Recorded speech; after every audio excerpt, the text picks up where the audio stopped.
Talofa. O mai oe le nei tuaso.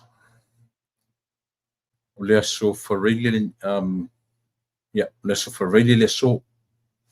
Le aftoa taunu mai ia le nei tūlangi i le tau o lunga. O aso whainga luenga, ia, ma le vaenga o tatu tau o le whai ungo le vai aso. Le aftoa mātou tū vai ma iai, manatu o le na ua aso tō nai. Ia nisi vaenga o le lalulangi. Ia e iai mano tātou atu o Samoa. Whaila se tātou tala o le tala whaafitai le atua. Whain tātou toe au lia whaatasi mai a le nei yaso e uina ese temi mai tū la. Se ese le tau. A whaifo o ese si ua le au lia whaatasi mai tātou. A mai se le atua. A le whaafitai sili lafa. Lea o lo mata watu. Ia, ma tau whai tau atu nisi o mwhai o na whilo e mele nei vaenga o tanga o tātou por kalame. Ia, i le taua, o le alofa sa ili mai o le atua i a te oe mau ia ma tātou uma. A langi le lei le nei aso. I le mata watu i le tala whātai o California. Ia, i le ai o le matawhanga umi. O sita mainu ua e ta o Signal Hill, i le ai o Long Beach, ia o lea olo o whaatino i natuai, ia le tātou tautua, ia e le mamau ese ma le sami, ia po le bayan fule ta ua tātou o le matawhanga, ia po le beach, umi lava. E a fuai le ngoa o le nei siri, po le nei ai, o le whaingoina, o le matawhanga umi, for the city of Long Beach. Ia, e piono ton whai atu le tala o leo matu le o whaasolo i na matu whai ui u le tau vevela. Leo a mata o na matu whaasolo atu i nanga i atu i le whai ungor tau sanga. Ia ma matu tau u atu i le tau, le vayanga o le tau o ua o le fall.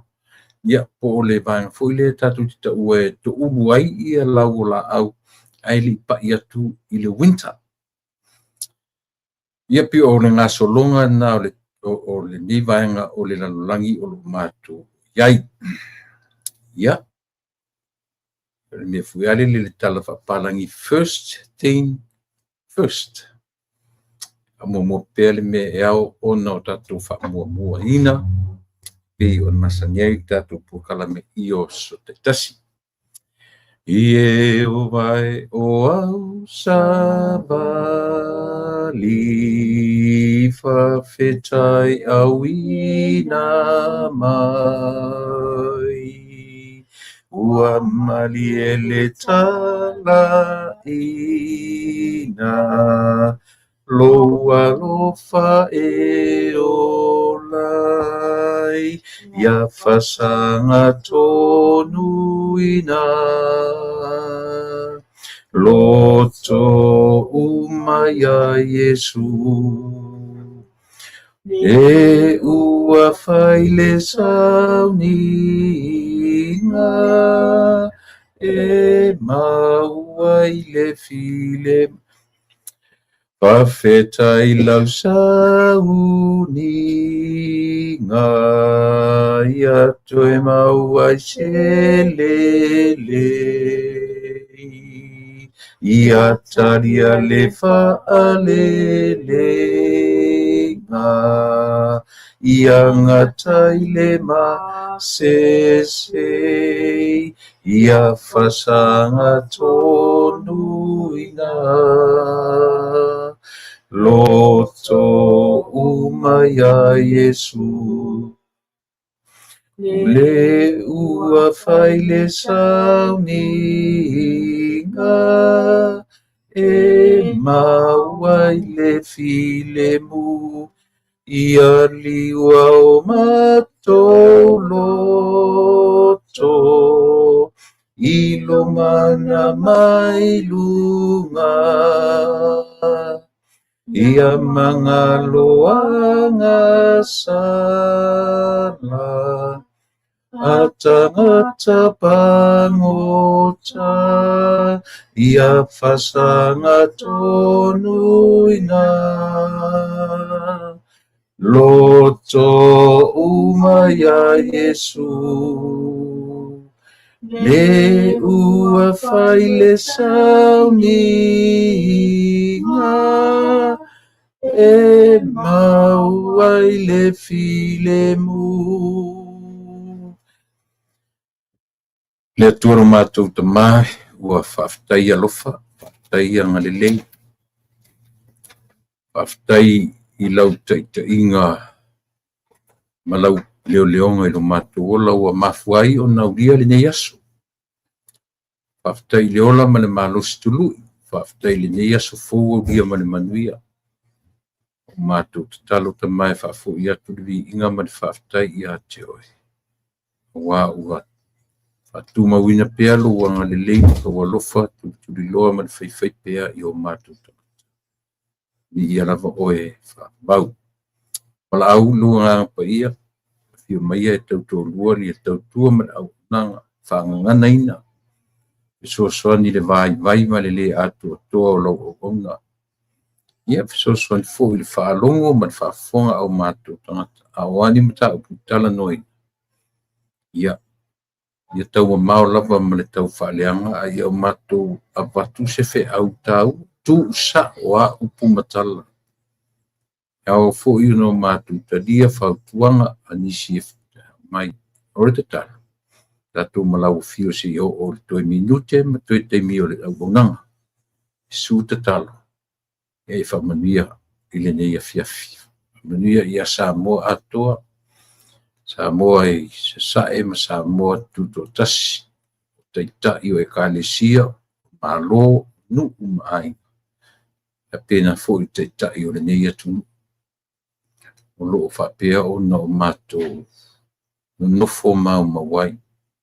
E i tangia, le nei atu nu. E i tangia o na taita. A e tatalo lau awhio e maluai.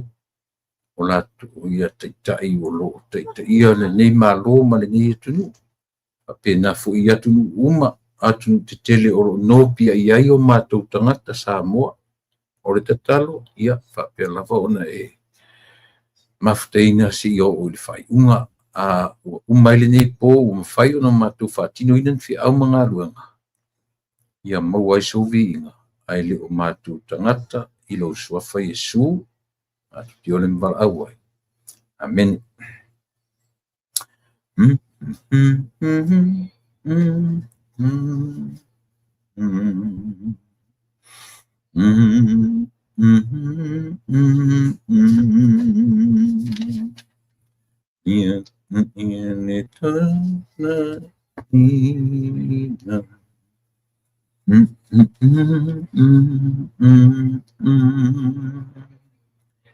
Ia pasanga tonuina loto umaya Yesu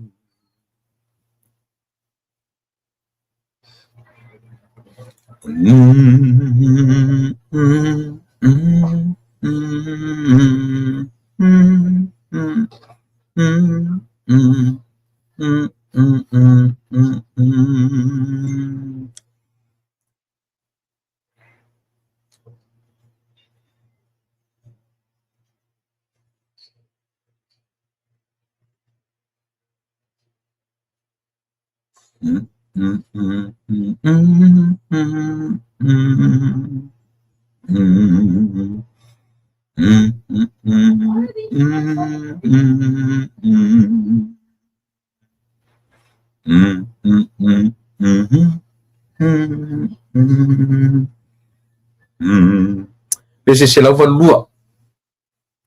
Se lava lua e uma fofonga o fatu pese na maua mai i le tala tuspa ia le toe tusi a o le whenga tuai. Tusi o malaki. O le perfetta ia po le maenga i le leina o perfetta laiti. Or the minor prophets of the Bible. Ia the very last book o le fasolonga ia tusi o malaki mataio a matai whenga i fou. A o le malaki la e lua, a o ona whai upu e lua, ono marfitu. Le lo whai tau iai, ono marfitu, e pei o le whanonga upu pesele na Ye o vai o au sa vali. Ye o vai o au sa vali. Pe refer le upu le o sa vali. Pe refer mo meu messengers. I la tō voi e a vea fe au. O le au ave fe au. E mwhain tatou titilo iai o whai fe au. O le au osi taulanga. O the church leaders. E leipolo uma i whapena. Ia tangata ia tau o au sa vali. O au sa vali o lana winga o tangata e avea lau sa vali. Mai e se tau o tau te pepese so o ane ne pese. Ye o vai o au sa vali whawhetai awina mai. Pina tatu pepese le telo aso. Man, mena leino fifi a matatu whapea, tatou tautua. E o ina e foi tatou, ia awana o tatou pepese, ai si o tatou wa, o le whait, o le o maila o le pese lea. O le wa aia tusi pese. O le wa aia tusi pese, se i ona whaonga ina ma whauwhaunga o le tusi tala, lono winga, o le tusi pese, ma le tusi tala, le ua tu whaatasi o la ma whauwhaunga i. Io e le I mawhaia na whaia e tusi pese na uia. Ia le pese lea. Na whaalango le tusi pese I mawhauwhaunga o le tusi tala. O le tusi tala. O malaki. Nice. Lea la whai mai le lau tanga whai tau atu whai upu e lua. Tusi e malaki. Tusi e lua. Malaki lo na mta upu e lua au le ono marfitu. Pela lo na whai tau wina. O le mata upu o le wha maoni sa I lona ngutu lea. Na le iloa fo I se mea le tonu I ona la ngutu. Na sa vavali wha atasi mau I le amio fi le mu ma le amio sao. Na ia wha aliliwi na foi. Ye to atele na I le amio le tonu. Man fi upo fitu. A wā o la ngutu o le whaitaulanga. Whaitaulanga. Ia po le whailotu. E tausia ai le poto. La tau te sa ilia fo'i le tū la fono ai lona ngutu. A wā o le sa vali ia a le alii o au. O le whaitaulanga. O le osi taulanga. Ioe. O le whaiwhi au. O tai. Church leaders. Whaitaulanga mai lato uma lea ta ua tuspai o lato e refer I ele tala lea. So tango la e whaalau tele, including myself too. Ioe. Ai pei tango e pio leua e abatu I le winga o le manatu o le tusi. E tu usa o le manatu. Ia I lato whamanatu. You are the messengers of God. So, in other words, e tāua tele o tō. E tāua tele I tātou. O tātou ua whaima abe whi au o le atu. Tātou whaima osi taulanga. La tō lo whaima. O lona winga. Tangora ti whaitau. Moso te mi whaitau ato le chapcha lea. Pena o la ua lea mo le mau. Ele mwhaini tātou whaamala malamaina oe. I whai upe ono marfitu lea. Lea toi whaafonga lea o toi whaitau natu. Au toi whaitau natu le ono marfitu. O whaitau wina. Nā tau mwhaila I picture I lo mawhauwhau. Le pese len tatu pese nei. Ie o vai o au sa vali whawhetai awina mai. Ua mari e le tala ina. Loa lofa vai. Ua mari e le tala ina. O ai e whaia ngā luanga tālai. Tango le te tilo I le chapter le lona lua. ma tango le te faitau por pesele mai foi mua saulo na foi lua foi mai foi por na lua fa fetai lau sauninga ia toe maua ai se lelei ia talia le fa lelenga ia ngata ai le masisei tango le faitau ato le chapter le o le warning, it's a warning to all the priests, the leaders, the church leaders. Ia falau tele la tusi mena fetu i tāua i mana malama le au whaingaruanga tāua i o le mea o le tātou langa o le pu tātou whaalau tele ina le whaitanga o tuspa ia le ua piolo tātou ave au tuspa ila vaia the set of people, the setting ole a foi, ole no fanga. Iai foi tangata whapitoa na ave ele message. Ioe, ona au mailo la ia leo le whi au lau tele. I tama whai wha lau tele le tuspa ia, ina ia a whiai oe mau matato uma. A ole tusipa ia la vai ma ngā ruanga lau tustala ia. No, they wrote to certain people. They wrote to certain people. Ile I whapea na tusi lau tele mai ia oe ma. But a o ina wha lau tele le fionga le tua. E whaitau uma from generation to generations. So le tahua na le pia tatu no fum whaitau ma tipitilo iai. Ila, le whai mai. O tau, o le a poa inga I whaitaulanga. O le o inga ona o a va ese. Ina tilo le iai. Mane foi lo tilo iai whaisau research. Ma I tilo I lona o te lenga. I le tāua o le vaenga lea. E la o te tilo ati I le vaenga lea. It's a prophetic message rebuking the religious leaders and people of Israel for continuing, for corrupting their sacred duties and breaking martial governance. E whaamatala mai ia I tātou. Oina ave e tusi tū usa o artusi I mea tangata ia. Oi tangata. O tangata o ta ua o whaitaulanga, o le aosi taulanga, o le au whaitaulanga, o whaife au.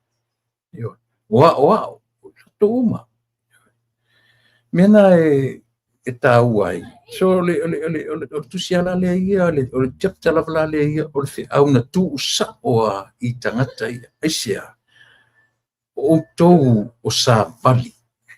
O tōu e avea le sā vali a le atua. O le ane me mo mia. Tangola tu I folau whaitau lalo se ia pa ia le whai ungo le mta apulea. O lo o mai I le au ioe. Se I wha maoni ia I o tū te tōlua. Ioe, wha maoni au osi taulanga le au church leaders I lo lato vā mau lato te tōlua. Le atoanga nā tusia. O tō tiro la o tō le tā ua le pese le no pese. O le pese masani anta tō pe pese ai. Masani anta tō pe pese ai. Le aia se si o mafofau le loloto le mele. Iwa. E te telefona pe pese ai, le au whainga luanga le atua. E tō te Ye o vai o au sa vali whaafetai au ina mai. Ua mali e le tala inga loa lofa e o lai ia whasanga tonu ina. Loto umaya Yesu le ua whai le sauni Io e vai Whasi tau whasanga tonu o tātou loto Ia te ai Ia Yesu Tuora le pese E le pese Na o le au whai Na o le au te tai o loto Ele pese na le au whainga luanga. Ele pese I le na whai whiau. ia fiai oe. Ma o ai whaasanga tonu i ai o tō langona o tō mafofau o loto manga. E tasi ale aunga. Na Yesu. O ina le whai meritari le pese. E maua ai ia lo tātou file mu. Mana ia. Very nice. Ia, lena. Pese na se lau valulua. Ie o vai o au sāpali. E whai maritusi e malaki.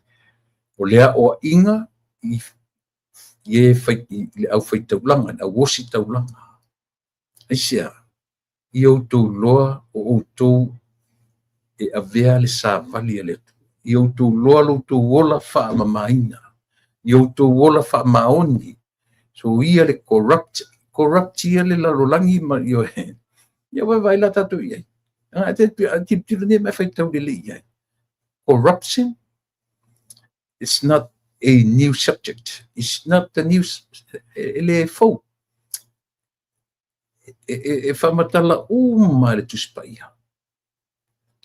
Politics, it's all in the Bible. Ai vai ne ia Yesu le whea ngai o Yesu mauna so ma le motu tangata. E whisilia tu tangata ai tali ele tercha mai Yesu ai tali mai tali whawhata oto. E tilo le iai. Na tango le interpret whalele. Ma ai le iai. Po a meo le lalolangi le tatu te iai te minei. E tali uma iai tuspaia. Ni fuila ai o nei te tango sa ili le chapter atole iai. It's all about corruption. Ofisa o le corruption. O tangata ita o tangata ta i o lotu. O si taulanga. O whaifi au. O au. Iyo. E mali it's funny. Esia, langa o le ta o to uma i tonu stama whaava uruli lea. Lo soifua maluona.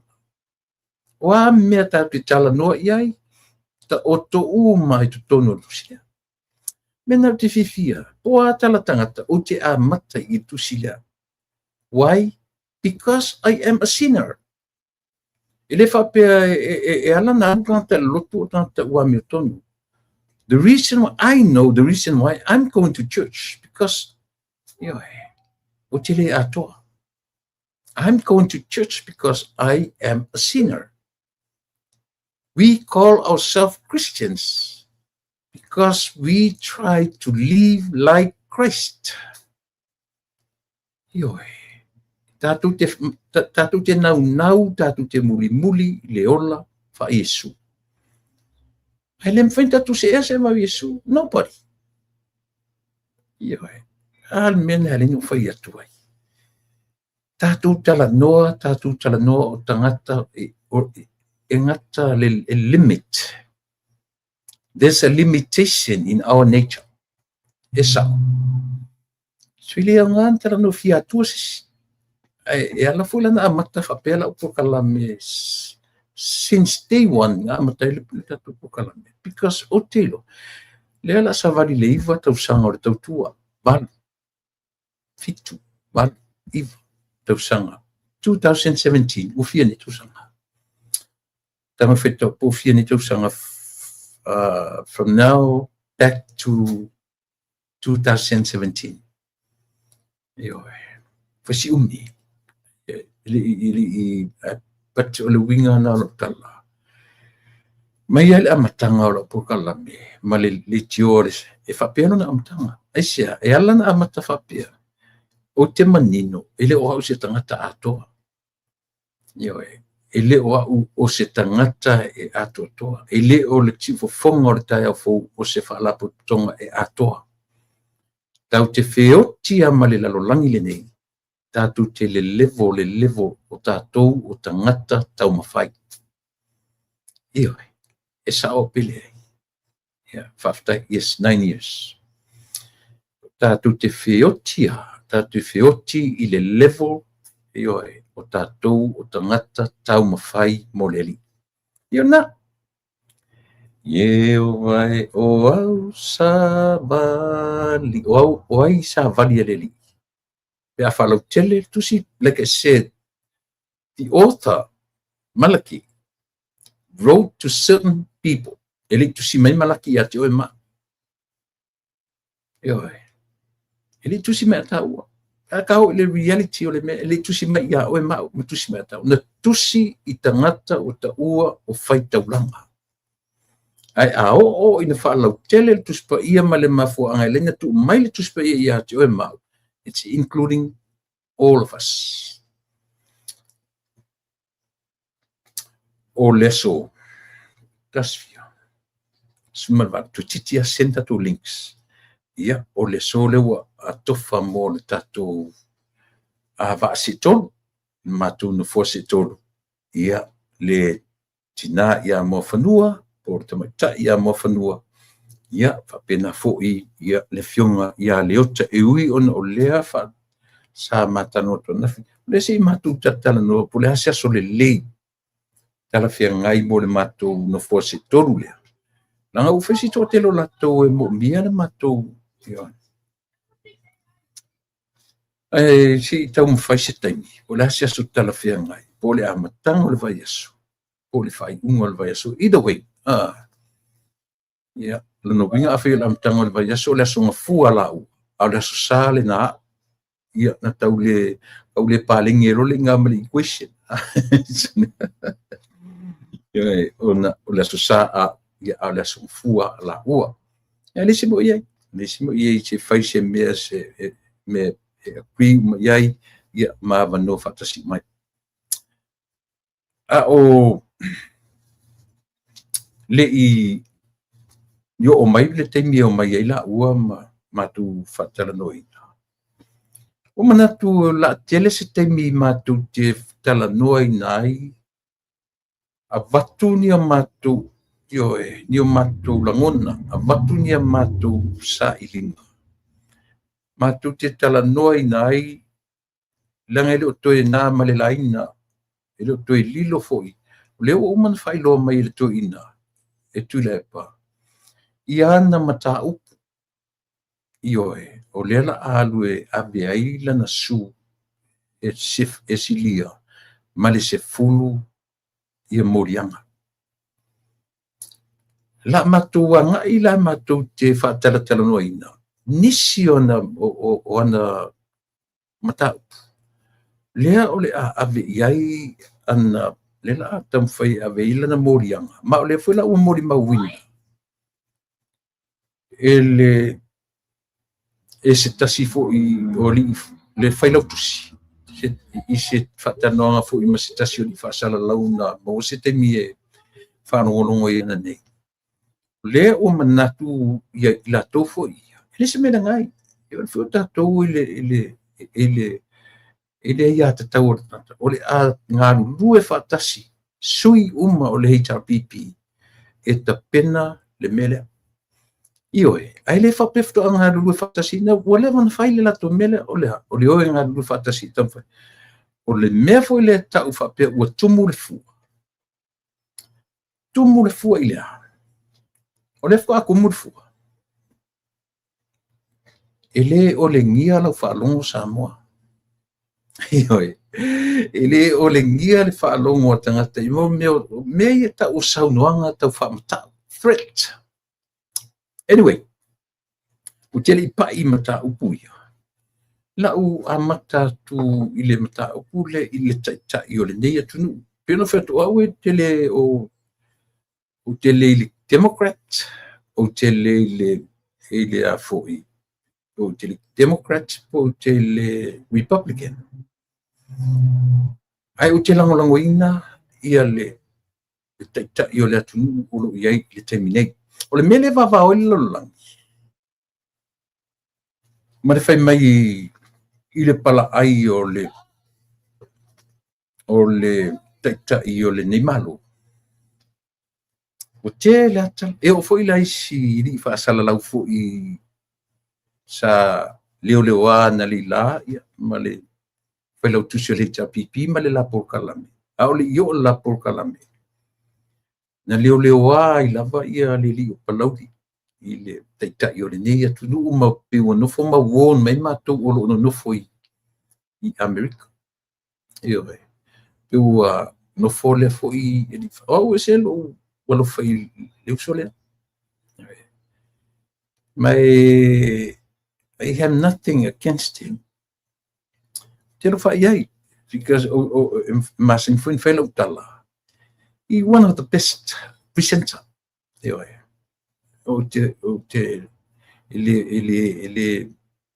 Ele falia se le so lotu ile melea. Palauri E.T. is one of the best presenters. Ele se tala le faiatu. Sa tau fia uma fo ia. A o ia langolangoina ia le whainga malo peitai. Ua me i lau langolango. Ona ua sui foi lana langolango. Ilo matou va whaasalalau. E ia le va lea whiawata. Patu ua te ilo whaalongo tuana lila. Ule ngata ina pe ua leo a pe ua wai.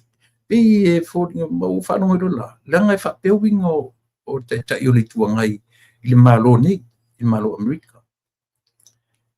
E ita tele tuila e pasailele, i le malo nei. E fiu tuila e pa e tau mawhainia na whamatalanga fui e tu e tau alo sainia tala. E tuli loa la tala le langa so se sama ato woa tuli loa te malo lea. E le se sera tala. O Amerika o le nifo tuli manu o tuli epa. E sea. Langa fo i le tutusa temokalasi a tuli epa ma le temokalasi. O temokalasi a tuli epa e pispisia le communism. Na ona whaafolinga mai le kemokalasi tuli epa e kemokalasi. But he's simply not. Ele kemokalasi to ina. Aya. O le matua ko menisi a uliulia. Me foi na leina ino ni foto de man. A o teila lo falongo tunela. Ua sau le fasala laulia. Exactly he sounds just like him. Yeah. Mai pela la no tala no mere langa wala na o pe wa ia ta uai ma won mai I matone no foi malo nei mai o fapia matutea male ai but lela u a fai o manatu e pala ai ele ta yore nei atu. I don't think so. Ele ai fu se me fapia o fai ina Amerika ia Ivan. Fai fa le research. O te fa rongo langa o fa news foi. Yo mena e selo no foi na, mai va vai mai. Ele silia elo lo e nete no foi mai na, ma si tilo mai. Dai lo matoni no foi la tunu nei. Mo matu fear, ma matu sio e. Ba ai tonu ia. Yo I mea o lo tupu, o tau o loa, o mea uma fa pena. Yo. So ele le malama. Nai lore si o le tala noa. Ia mapi fōringa mai. Ai na te leo feelinga. E na te leo sensinga le reality. No, mena. E alei ona u taumwhai atu. Langa u na e pailo le mepe ua e warninga I mātou o lo nofo I le malone. Ia, o pio taumwhai atu leo. Le memo. O leo o ta malore I le mele na whanle. Ia la ua sa o ia I le mele whai mei na fisuia ia I whalele. Ele o Donald Trump nona I tea o lamatia lo nola. Ele o Donald Trump morsi la fia lo langi. O le vaenga o ta ua o le Secret Service. O le Secret Service o tangata tonu ia. O le mena mena no fatu e sili le fai o la research. A te li tala noi se mea. Io E se isini le tala no mei palauli na lela. Se isini. Io lau le fefe, lau le pala ai, le ai. O le laa mar savali al te malolea. E savali I lunga o le whatununga. Ale vaenga o ta ua o le Secret Service. O le Secret Service la. Ele whapea ua iese tūlanga fule le o tangata peni tangata e wā ai mamau, o tangata la tu te sensinga I ni mea, o tangata lātou o le lātou preparation la, o lātou e ana le whaatonunga, i le taitai o le nei atunu, i le te tauna lele o e waalele lea. Tau po le ale mena te whina ngalo iai, whai le mele whai atua le Secret Service. Iwa vaila i le tau o mea. O le order al Secret Service na whaatino i nai, na leina mawhai o na leina mawhai na tuelu ese mai, ia le tamalo lea, ma le waalele na tō whai lele whaatasi e mai la tō mana o tustala, ia manisi o ka peneta. Ioe, sai i lea tunu o le Middle East, i fontanga whaavau malo. O isi tala na whi meu tō, aua tu te whaatupua tala. Ioe. A whapetu te manino le lei, o mai ni tu te o tala no e tangata. Ioe. O tusi tala fo ima mea o le au whai news na, te ale te sanga ma le au whai news e Samoa, e sa news e la tu te langongoina le malo, e se le au whai news e, ioe. So aua tātou te fie mo meo tala awe. So e whai sau research. E leo whaamalam na matu se tasina vaenga. Ioe. O le sui o le vaalele. Nanga whai o te malo, pa wala na mea alu, o le alu e whaatau nu le message. Te pia le pese le na pese toni. E vai o au sa vali, whaafetai awina. O Donald Trump is only a messenger. O ia o le sa vali, ale atua e taita ia nei atunu. La uli ana mali atoa o le sa vali ale atua e taita ia Samoa. O laksana o le sa vali ale atua, o tangata umane. Whain tatu wa ai ei o sa vali ia ale atua. Ea, o linki ele pesele no pese atunu nei. O linki ele tusia malaki le no tanu atu nei. So o le warning ale na mene. Le mena le na fetu i tātou i e whai mai ua pepu pala ai ta malo, ua whiwhi ta malo. Aua tātou te whaia tala whaalong. Aua tātou te interpret se ina. O le mele na whaia ta malo, na muli ta ia le whaatonunga a le Secret Service. Ea, kamplento. Na. O le Secret Service, o le latum ta whaioi to protect the President of America. Esa. Wala ia. Na whewhela ia langa e whaisiro loto le mele te no whanemu sa ili i nei. Ioi.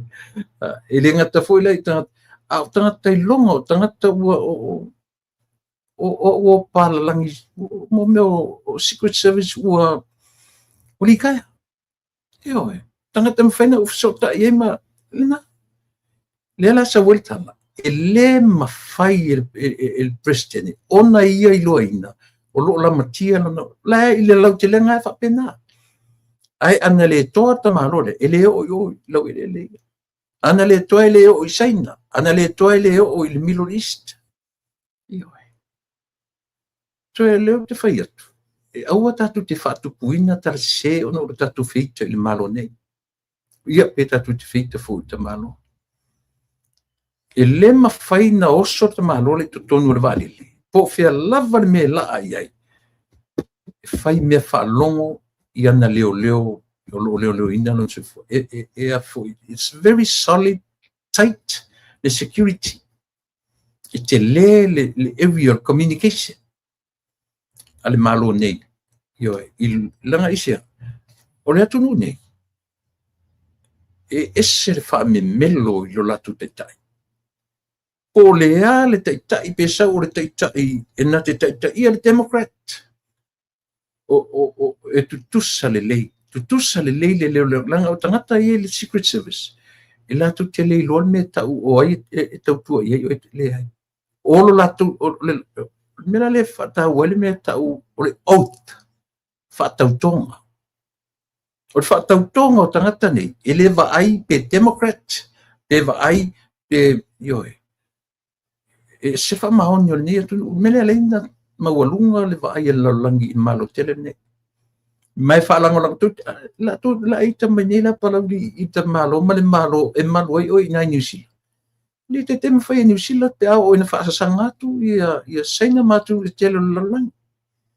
Ia a o ai, pauari nei o le malo e malu o le Pasifika atua ma le lalolangi atua io e le mafaina tatou mai fai tau mate faapena sia tatou mea ma piu tou fa'asinosino lima mai nei ia la matou nonofo i nei ma matou ola i nei ma fananau ai matou fanau i nei ma matou sapi faamanuiaga a lenei ma e faapea lo matou le ai o ai le lagolagoina o ai le taʻitaʻia le malo e tatau ona matou lagolagoina ioe ai le mafai a le taumafai e au atu le vaai i Samoa lena ia afaragono mai se uso iti ia alulaʻi e faisau research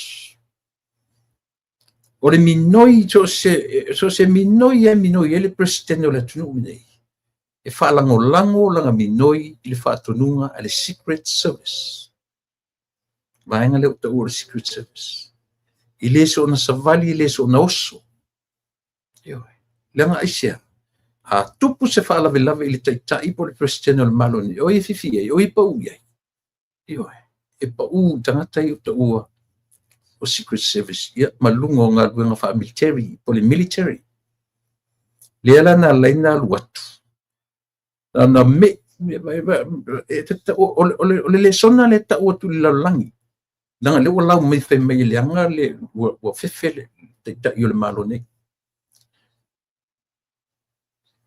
ona saʻi mai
Ela taʻu atu o le afuiliga o le mea ia o ke lelo po se incident po le asi le taʻu faamatala ai le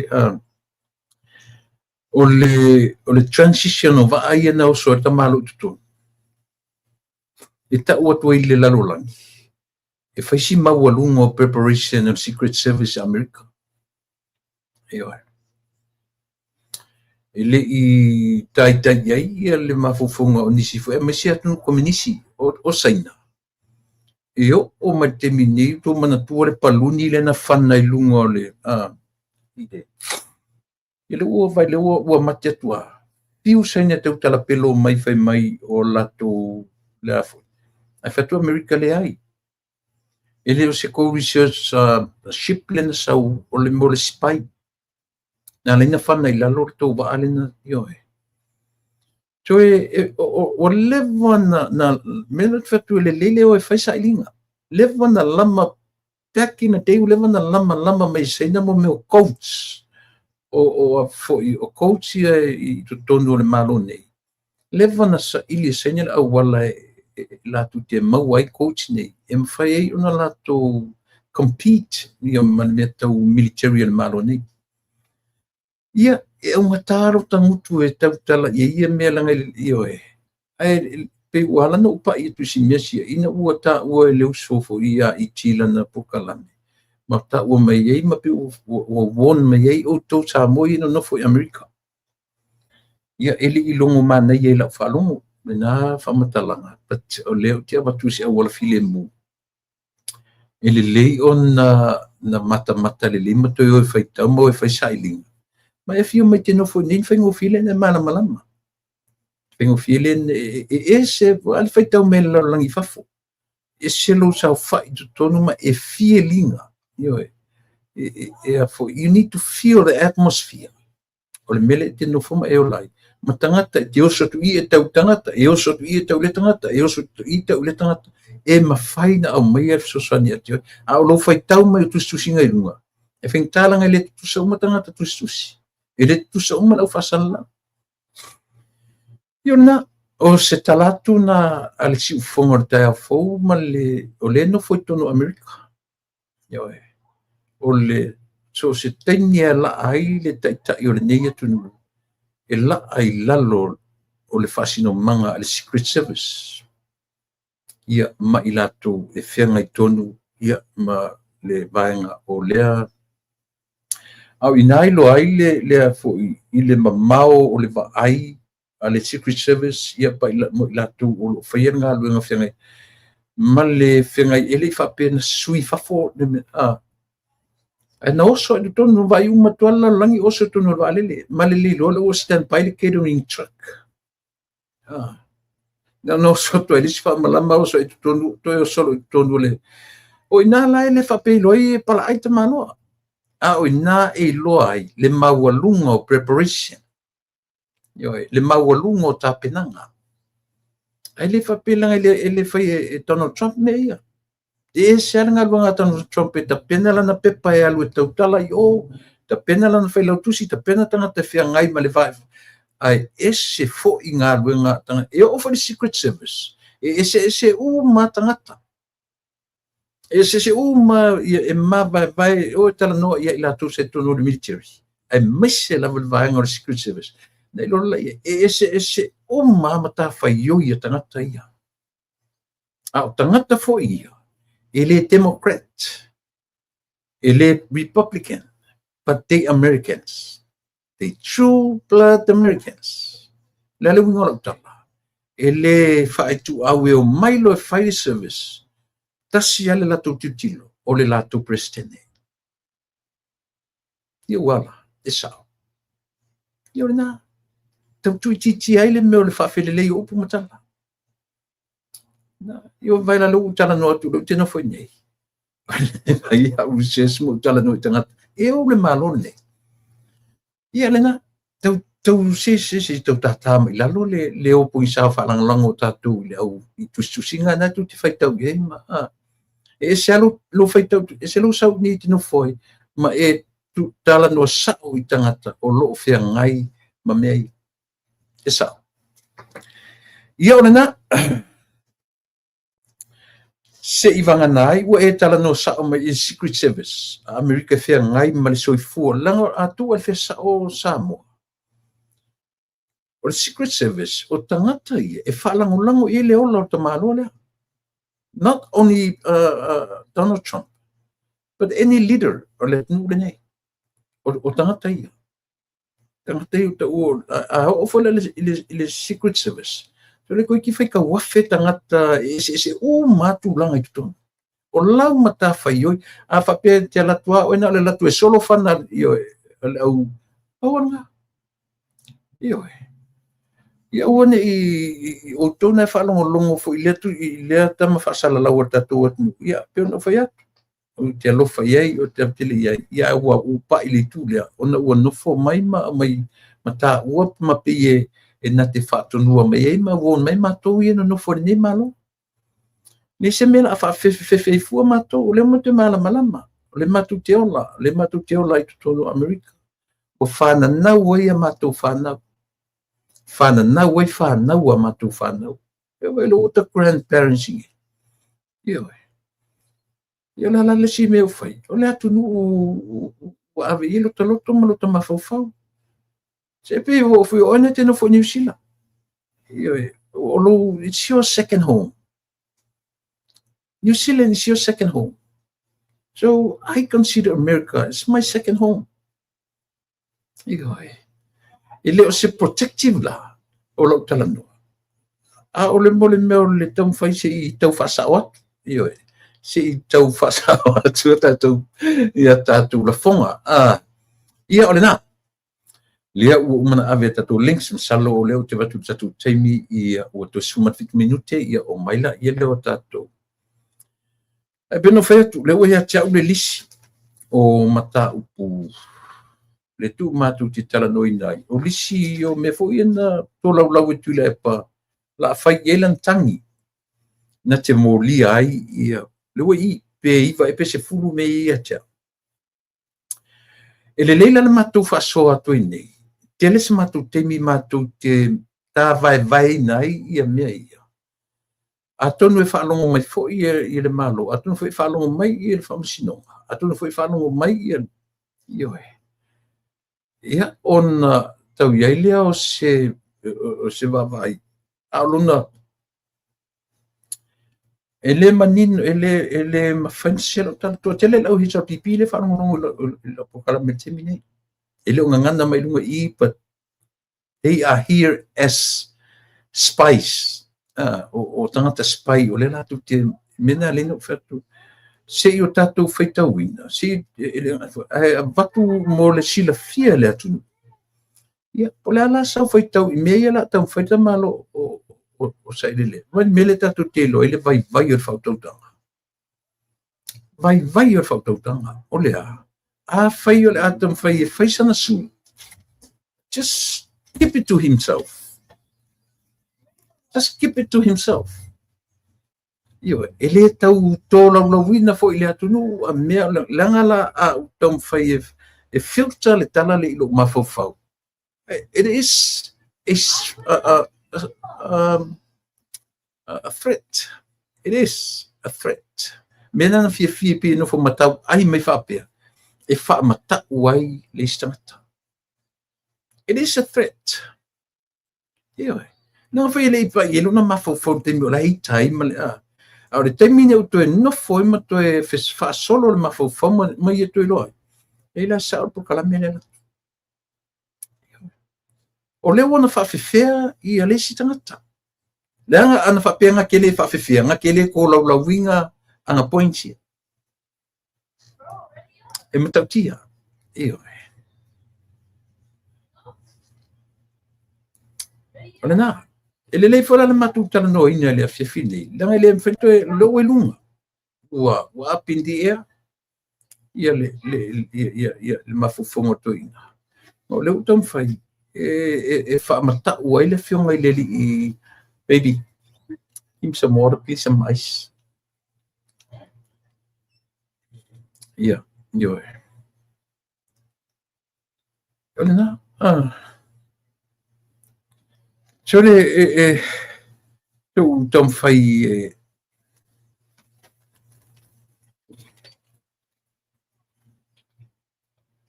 thank you.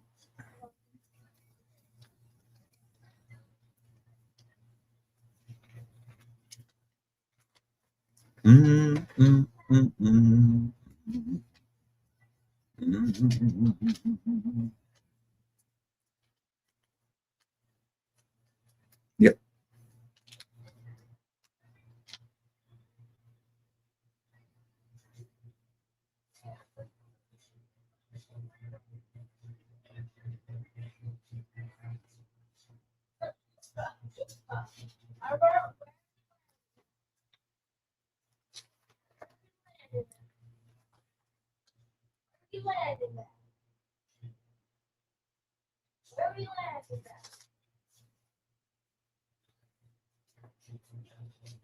Eu sa masi tau sa ili atu ia u notes ia wha mole mo.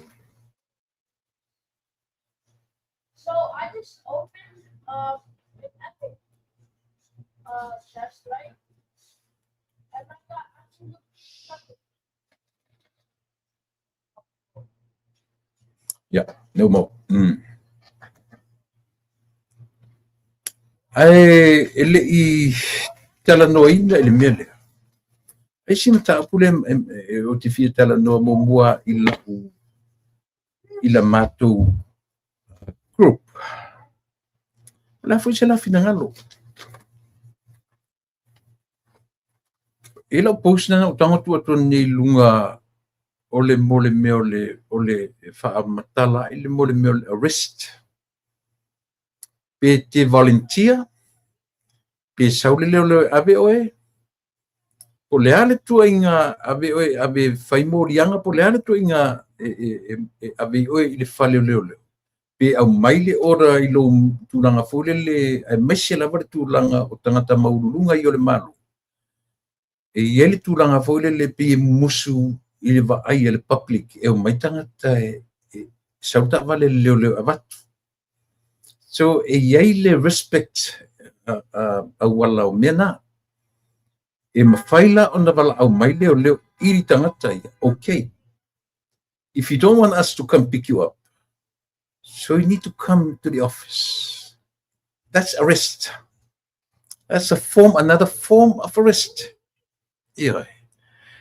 What fa sei na tato I fa matalanga ia aloi. Lea ua ila la post na le na batu nei lunga mana ia to fa tau ia. No to mani no ila ia lea. Ele ai ele what fa sei na tato I tala na fa mai pe fa mai ia le lo ia tu la pe fai mai ai mai pai malafai say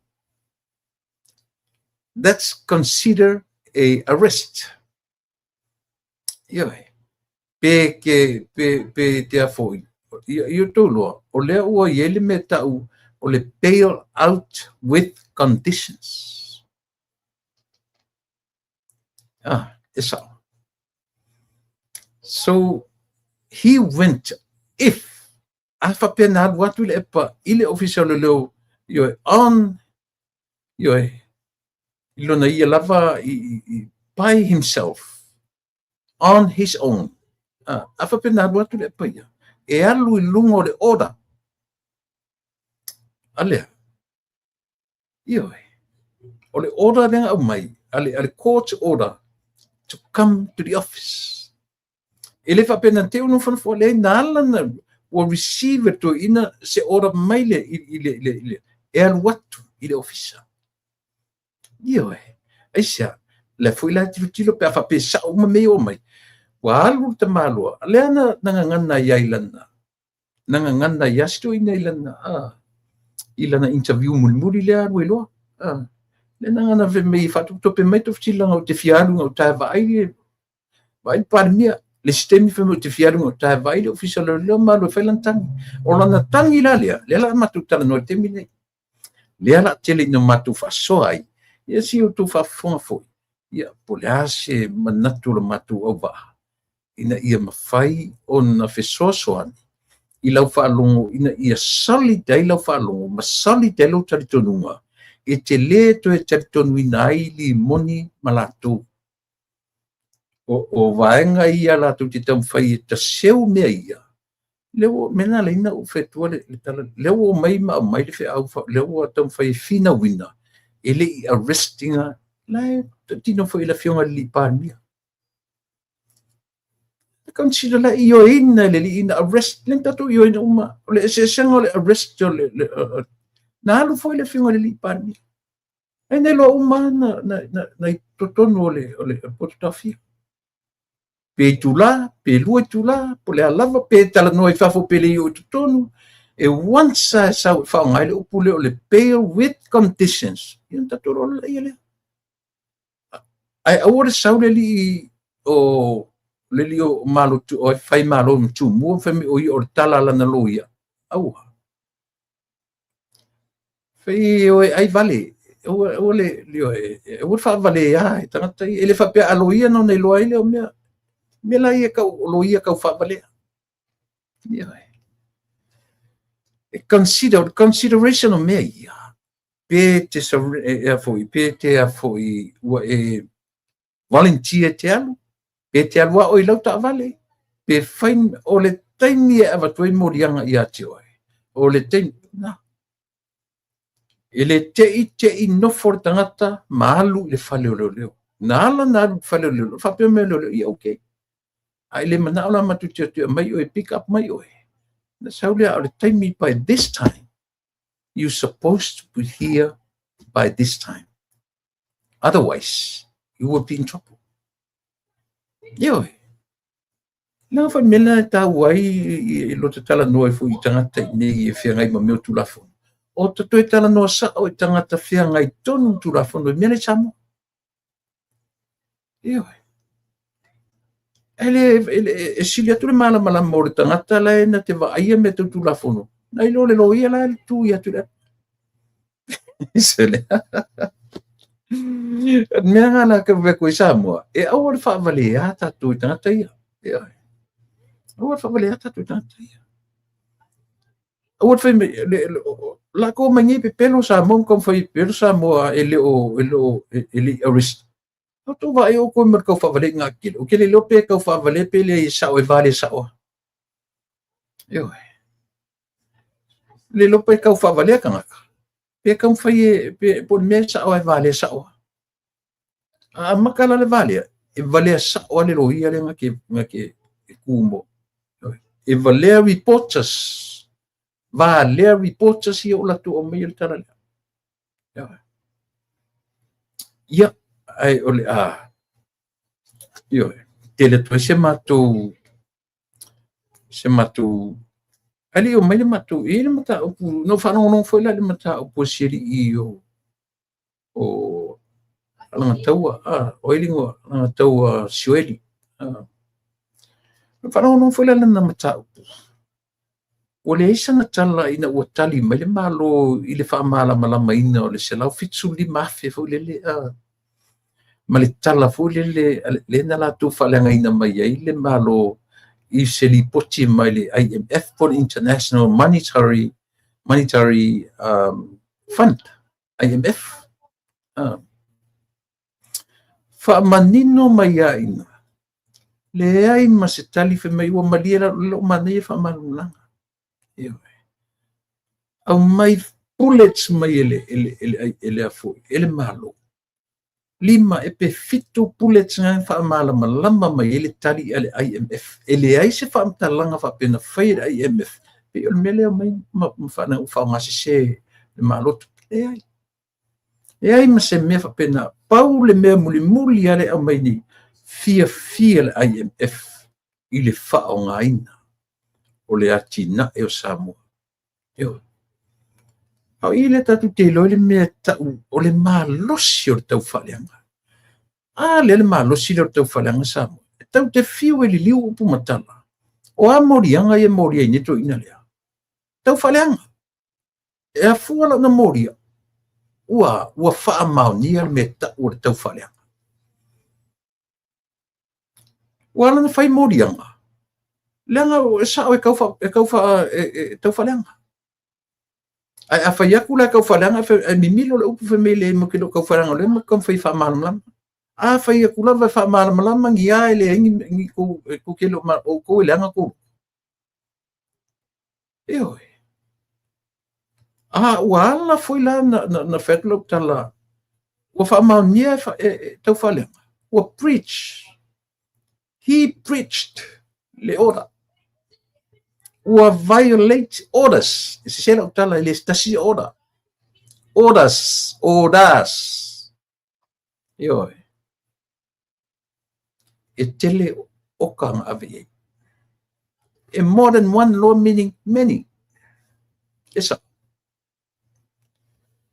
Se ko vai tatu sa mo iai e ki ngā lava le whai atu e tau whaavalea ko ingangi. Ai whai a.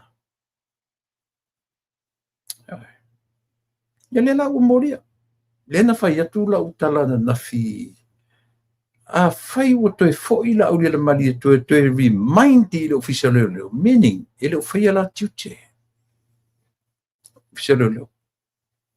Nanga I lo tatonunga, e leo le la auri la mali e toi e alu I le ofisa o leo. Toi ave I ele mele. O lai mata lai la tu te follow o le latu ngaruenga. Not only to give out orders, but they have to follow those orders. So, ele ngata o le ave orders, wa masino, loia, leo. So that's what I'm trying to say. not only to give out orders, but to follow up. O tasi na mga tao o soifua o tangata. O lea, to follow up. Ele tuli la ina watu le na fai le tang kensi di tangata lea. Ele tuli la ina watu le pale mia tu fa manato tu ala tu. But did they really follow up? Did they? Yo. Leu ia nalo tala nafi. A fai ala ele follow up la uli meia. Ma le alu ai avele la oa ia fa pe ele mfai ala easy so to come up with an idea. Or they preached. Yo. He preached. Told us. Yeah. Au lo le te tonunga. Nanga lo halu fai me o tangi ele. Te lo na fai le ngalu nga leo. Follow up le ora wa vatu. I have a feeling, or I have feelings. Ele rauli tangia. Ya ele la enfana so ta isa on mato il fiona le dipani ma me sa orta. Yo. Al mato so ta ifo isamo. Le ale no fai tutala. O tangata so mai ia mato. Ele tangata o tangata tonu o fea ngai ma meia. Yo. E sili atu le lo tangata le so ta ia. Nei lo le lo ia la tu mo tule. Mena ele mfena matu o batua se tala yo pena. E o foi le feso ta ile tala tule e pale sa matua ia le prestene o fa msino fa num sofa. Tama moli ai. E se lantala. Ele ivala au watu se prestene. Oh, yeah. He started. He was the one who initiated the conversation. Iti vai lai. So sila la tatu sanoe. So lo wasau amai le tara se ile atunu. Na tusi atu le prestene. Ya tia. O le prestene. Le sate le rapi. O le prestene o fanua mswafa. And he lied to the nation. Who lied to everybody. Kakusitsila. Yo. Kakusitsila tatu samu. Kokia. Yo. La saune la fai mai wa male pale mia ia malana tangi le la fai wa male pale mia ia olona la wina olona pepelo. O le king. Yo. O le king of life kamalona. Yo. Ana makua sifi. E kwa le ma se mafofo so e o foro loto ile mafai ele prestene. Figure it out yourself. Ngai ka kongoli loto le fai. E o fole loto ile prestene ole fanua masuafa. Ai tu lalo i ta i ole tuangai. Mai ave iai se yoe. Nasa o halo masap salonga. Le wanga fam fai mai nga vala a watu le prestene ia te. He wai. Ko sila ka ko sa mo el makau ki o le mere tupune. Ko fa fela ia. E kasi le me mawai. He wai.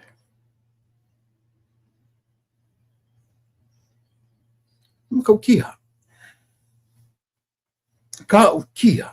O te tonu foi a fio longo ia le fionga il prestene o fanua msofa. Wa kumu le fia. Makua I kumu se le fia il prestene fanua msofa. Ai sea. Langa foi o tana filifilia tu ele malo le yene. O tana filifilia le malo le yene. O le au na. Na tele foi ei tala tatalo tu lepa. Kele foi akala ku lepa ile filfilia ele malole ini yo ile temio o fiame el fast ile temio fiame na ita foi tu lepa ile prestene ele foi meu ele ka ko fa o makua o rikaya au ko kongu ai o constitution io a fe kau i marko inga kanga ka lale makuali kai la fe kau io ana wa fo ma koso ma kama lo ilanga ianga morianga ia maka ur kama I lo ka kong a faina fa ngolongo ia president wa le fia wa como se le fia president nanga foi kasi le ka ngakele ngakala president fa non sofa ada wong fa makoso me kama lo io ina o kama lo nga kolo ki ia o le ia le apili ka ki le apili I le ngo io o ia le nga kolo io se le Mario ngi mesori io asi o melo bang si o melo bang matu te passport ia matu fa atu ia le me o le o tatu tam fai e tala noina ia o le ua tau mai le sao o le tofa ia mo fanua le ua tau mai lon sa ia manatu to 9 minute foi ia ona pai melo le fionga ia leota ia tu ia nei ia vanoa ia sei te mi foi ia ona pai me foi leo to ia se foi mania no fionga tamati se foi mania o ka sole ka fe lo pretty fu nga we le makua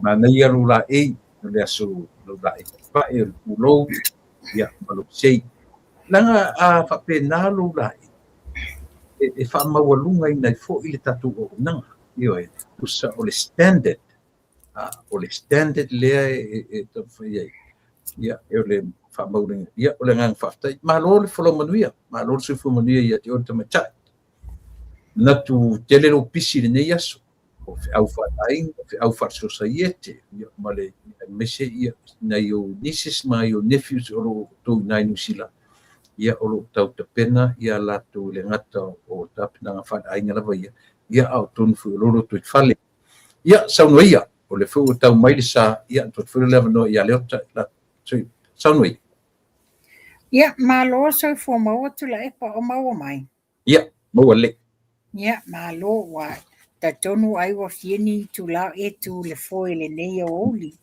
ia e fatalo fatia tato pa anga masani sunga fa feanga mo la tu fatua tinam tamama tua te tonu moto a inga malawa ia fa pia foi ai o tanga matu ia mal moto masti ia fa pia foi to tele o tato pa anga o lato mo mai le tato o nanga le nei taimi nisio I lato o lo fianga I foi mo lato tu tenga wenga ia mai se foi ia tulango to fa e kalesia alo maia e le mana ia male interesting o story o le atato ori ai mea o la tupu si o tato atunu mea e ono tutupu ma mea foi o le ato e tutupu ia tato fasoa talanoa ma tato ba ili ia e maua I foi se au te lenga ai mai se o le malama anga o tato tangata so se tafa la langi ia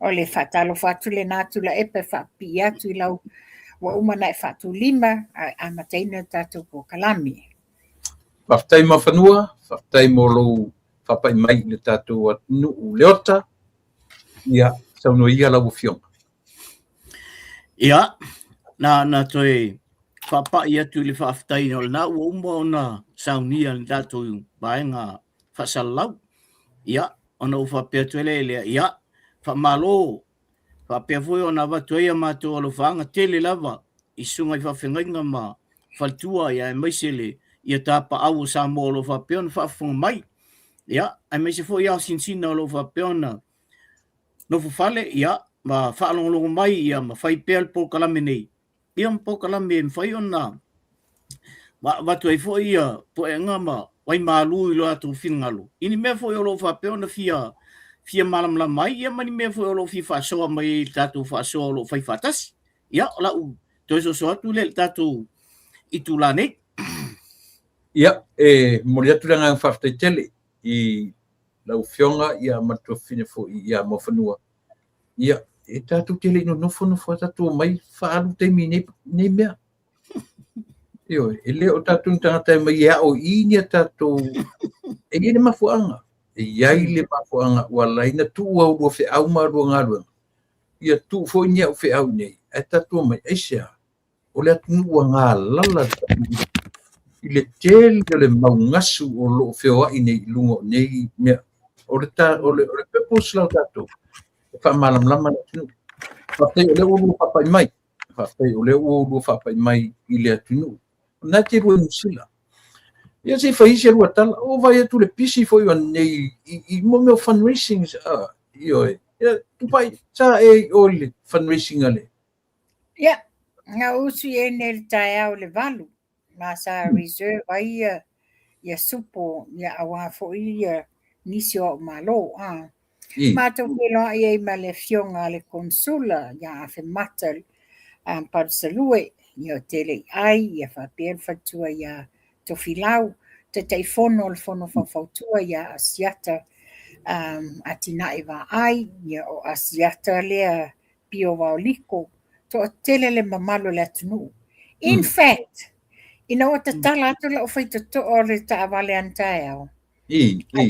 Mai le sivaenga I lumo le me whatau wai le whatoi a tauto ele sau se tala la whaitoa. A wai la whaitongi mai uru mai wai te whewhi o mo whanua le wasa. E sa oila le tala sio nefinu ma o. Oka, se tulo. Kai kele foi au e kisi o tae o po tae usu. You know, to atele o pa anga o le tatou po kalami. To atele la tau no whelua o te le masani ai la tau. Ai whawheloa I maya uta o meo lo ingoa ma fie lango po kalami. Momole to ele whaftai mal whamalo I pa anga o tatou po kalami. Ia o le tatou ngā luenga whai o le tatou au nanga. So soani tatou whai ngā malo, ma ia mai ma le manino ma tā upu ma mea o lo tutupu sa moa. Malo? Ma ia le tumu le mapalo le tunu nei le tae au lango le fundraising a le fono whawhautua ma e ka le sia so whatasi le lato combine fundraising. Ia o tapenanga la wā ina ia whaamata ngofie le aso tatou fua le onos fu 5 tausanga le amola ma le marosi o tausang fou. Malo whaftai. Whail ngā sold out tatou supo mautu whaausinan. Yes.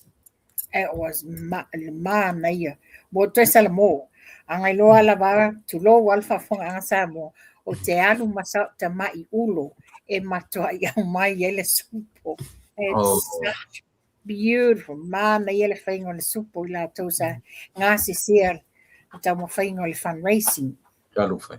Au watu le maru ruso le la ai le I whaititi ai le. Nei whaititi ele mamalo le atunu. Wa o misia o ele ota o te lewa ai a le ota ne tae au. Ia, le ota sauno ia po me o. Ia, o le fu malo tia lava ia le ia lo fale ia o le melna o alai ona na tu lava el watu ia a o fai fa ia whainga bea o le mau si taimi. Ia, ona o le melna no fiala tu fo i le free service nga mo me fo ia o le ali loia. Io. Yes. O fia la tula tatanu ai fo I telefoni fo I taupu ia so ia o le tal fenga I taimi. Oh. Ele o mai fai aso le I le ota. Ia. O ai le sunga le lo ia le sa failanga free service na le lama funu. O le fionga ia asiata atina. Ia whapea le tofine ia I penesa. Oi, ia walo fai fatasi le la a. Yo e. Ia, le la firm. Okay. Ia, o le ase tala o le tau. O tau tu iti le. E moni na wha timu tae au. Au te whaingo inga showers of blessings. E mana ia sulo le lai Ili atoa se lusfu minute na maulu la titi lava. But it's such a beautiful day. Mana ia suru mana ia le la. Lelei, whaftai, a ole I se iei si whasisilanga tā ua lena sene me tangata ia tia uwha mole mole. Yo. Ole tamaita ia se furu lima ona tausanga ingoa ia iu tita o le fioanga o le awaa.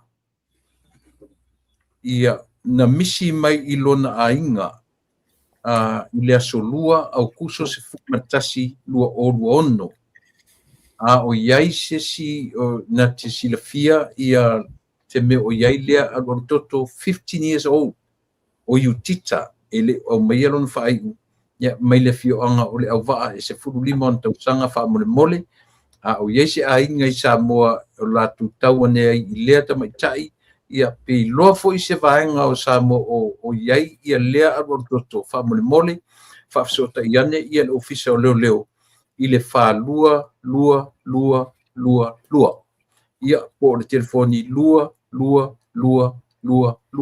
5 lua io e telefoni na e te mawai ofisa leo leo wha mole mole ia na tuua e te maita ilon ainga I le aso lua Tuesday the 11th August 11 io e o le ia o la sofia nei ia le waso sufa nei a matou ia no ringa pe a maritolu fa 5 aso talu ona misia sia alon toto fa mole ia e longo ane ona lefto asen nei me atanta ia te ai lo mai lo lunga fa mole se I fa ilo atu ia le vaenga lea fa sota ia ne ia le ofisa o leo leo ia ma le fa lalo ia e ta tonunga ia te ulua I le tatu no fose tolu ia o le a fa o ia le tatu tano ia o manatu lea fa o va o le tatu ile upule o le arrest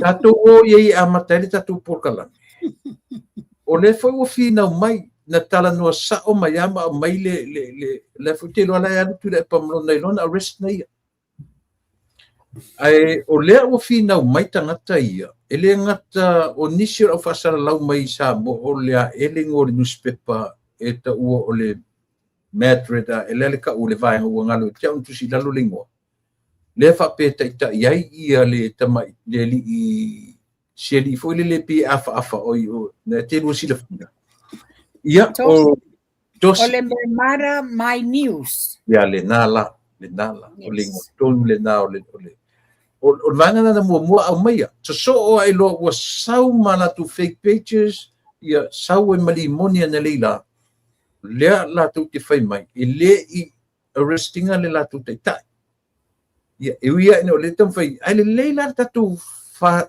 le nei fia a mai ni o lua langona le lua sila fia e fa malama ia Samoa e sao na arrest pele spese for tala ia amata mai ladies first Tai tu la epa. Io e. O te watu manino lava. Tu la epa was arrested. O le tulanga la le nei. Man tua foi. Le la o mai e tama fai e justify na ia whapea I a mele I arrestinga tu la epa. So o ia to te tau wha valea ma tau wha se I le atunu. O le fua o tou tu lol fa fonga anga Samoa e va lea tangata lei Samoa le ilua se mea. Ai ia tau mantua.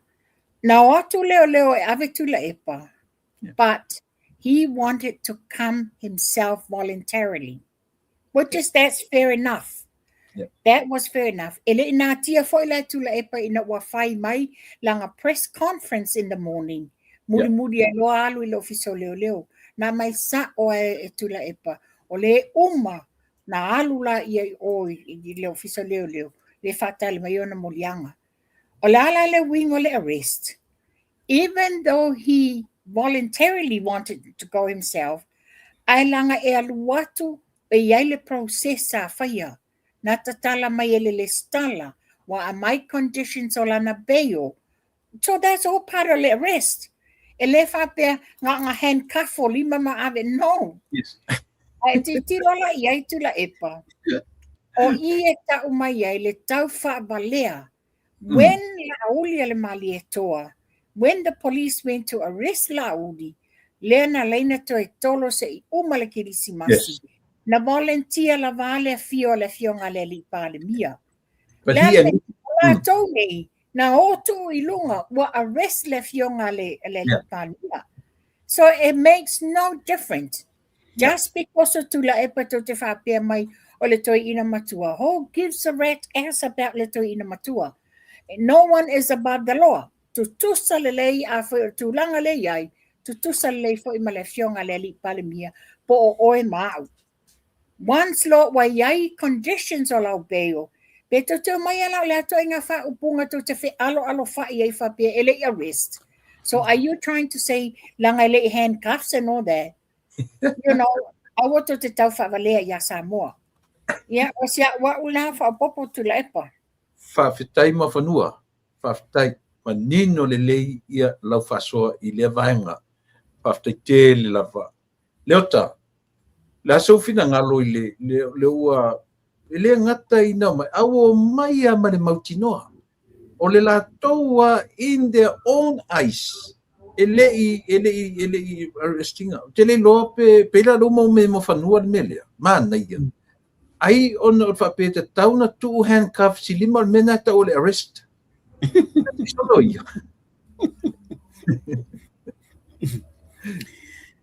Ia, tula e pamo whanua. O le ale me pito silim tā ua I mei. O moria.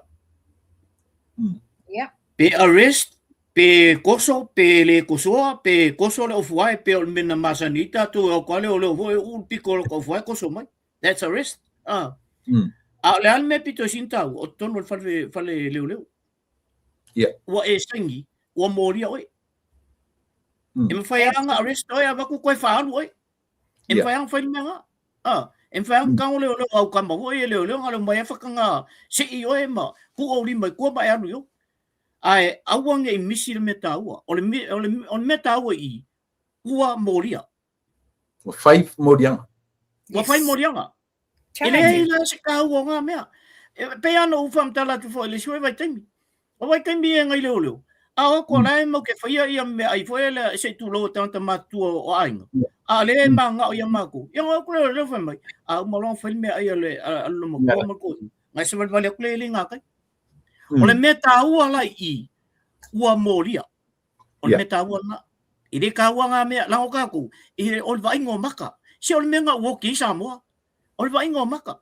Ia ba ai a kua o makua loka I kua lima ma koso ku yo. Ai a bakulai o ale a ngā bakuai o ngukol wheko ole whale leo, kango leo ia koe whasola. Wale I las ka ua le mea ngā ave. A le me tāua, le me lai sangi kongi o. O lala le me lau e, lau ave uma mea. O ave ana belongings. Ele leo. So le me lala na tāua. Sia waka ke o solo I mei o le vai. Langa le vai ngai o makai o le pawanga le mea ngai ke roa. A wala me lai kongi o. E moni anga sangi ia ko inga o le ua morio. O le ua arrest. Wala arrest sa wala le mea nga. Wala arrest sa wala le mea nga. Le o sangi kongi o ia o whamaungia o le o arresta o le o moria ia nga se kau ke vesi fuai ngā mea mea piko sinin ka uol mele kongi o e le ka uol vai a kui whafui a le ia ka mo kui ku I mai mele e whape mai se ele arrestinga alu la mea ia ele arrestinga ai o aku kongi o ai fight from sionga ai whamaungia ia mea ia o la le kala le uli ia le koifa E ka ua kongo ele ka ua I. This is me personally. This is how I see it. Olmela lo tam fanela vanga fai. They're just trying to equal out papia. Lana arrest mo mola audi awane I ne papia tono le history papia na arrest tu lepa. So be it. That's what you want to say. That's what you want to tell the whole nation. Ito te whabalea ina le atunu. A le meta ua pensa no le ota ua molia ala le winga le mele na ua fa maunia mo arrest ua abatu e molia ona molianga la ua fai molianga so ana le malesila meta titilo yai ana le arrest ele is a settled date o le hearing le wa mai le aso lufulu lima o Augusto. Se to ia to te tau whaapalea, ai mai se o le tosi o le loia, o ala au loia le solo molo sa tau whaapalea le tunu. Tosi le pe e tau whawhawhine, o tangatana. Tonu lava.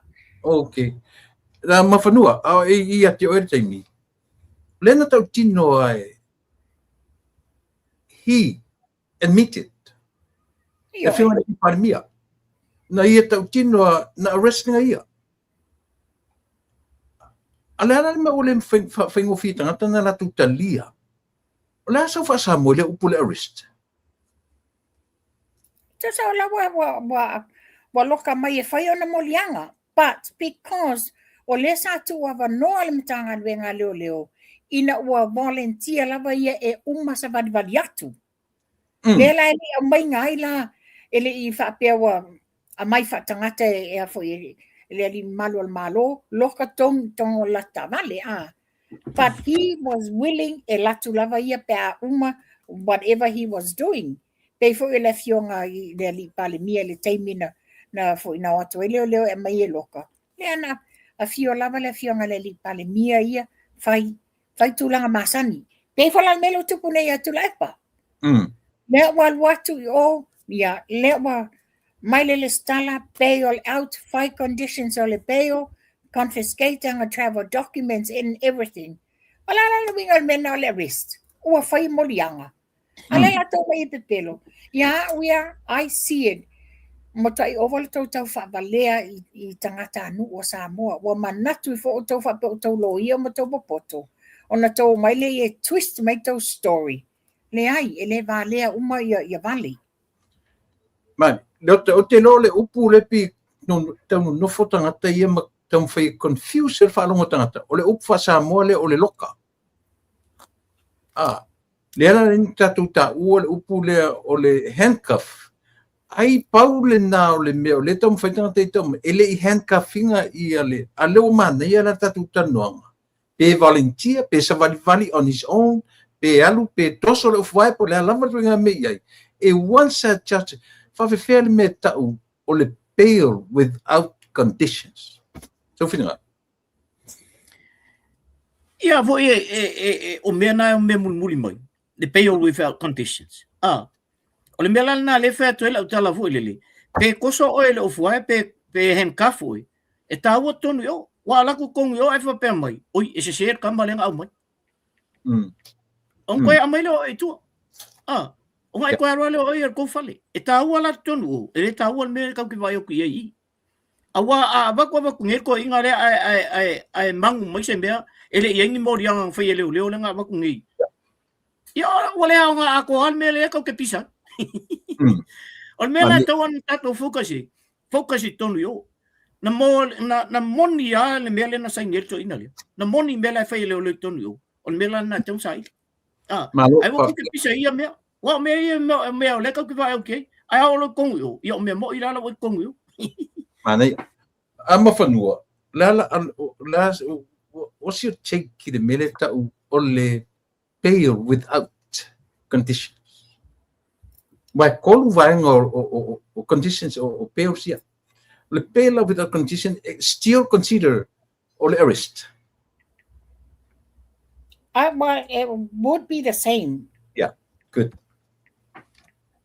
Yeah.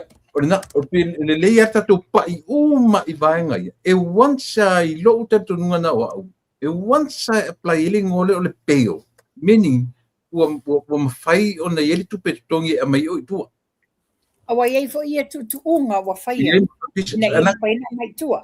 E iei le bail, e mwhainga bail without conditions. Lena bail ai la whiunga le li pare mia. Ai wheitai fo le si tu whai me o mwhainga na whasa o loto le whiunga le li pare mia without conditions. But o le lama e le whiunga le li pare mia. O ia I le mea le o lea. O le morianga. O whai na morianga. Tu sa tu langa le iei tu la epa. O le bail without conditions. O le tangata, o la wa release mai while waiting for the trial.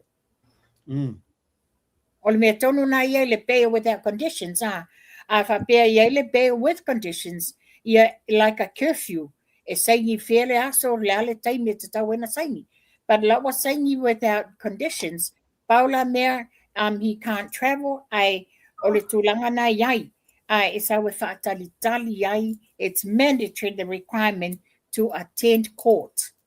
Mana o lono winga la, pe with condition or without condition, wa lava le upu peo e whaamatala ua moria. Saole. Ia, te manatu le atatu woloa au ili. I mea ua manatu le li o tuile e pā.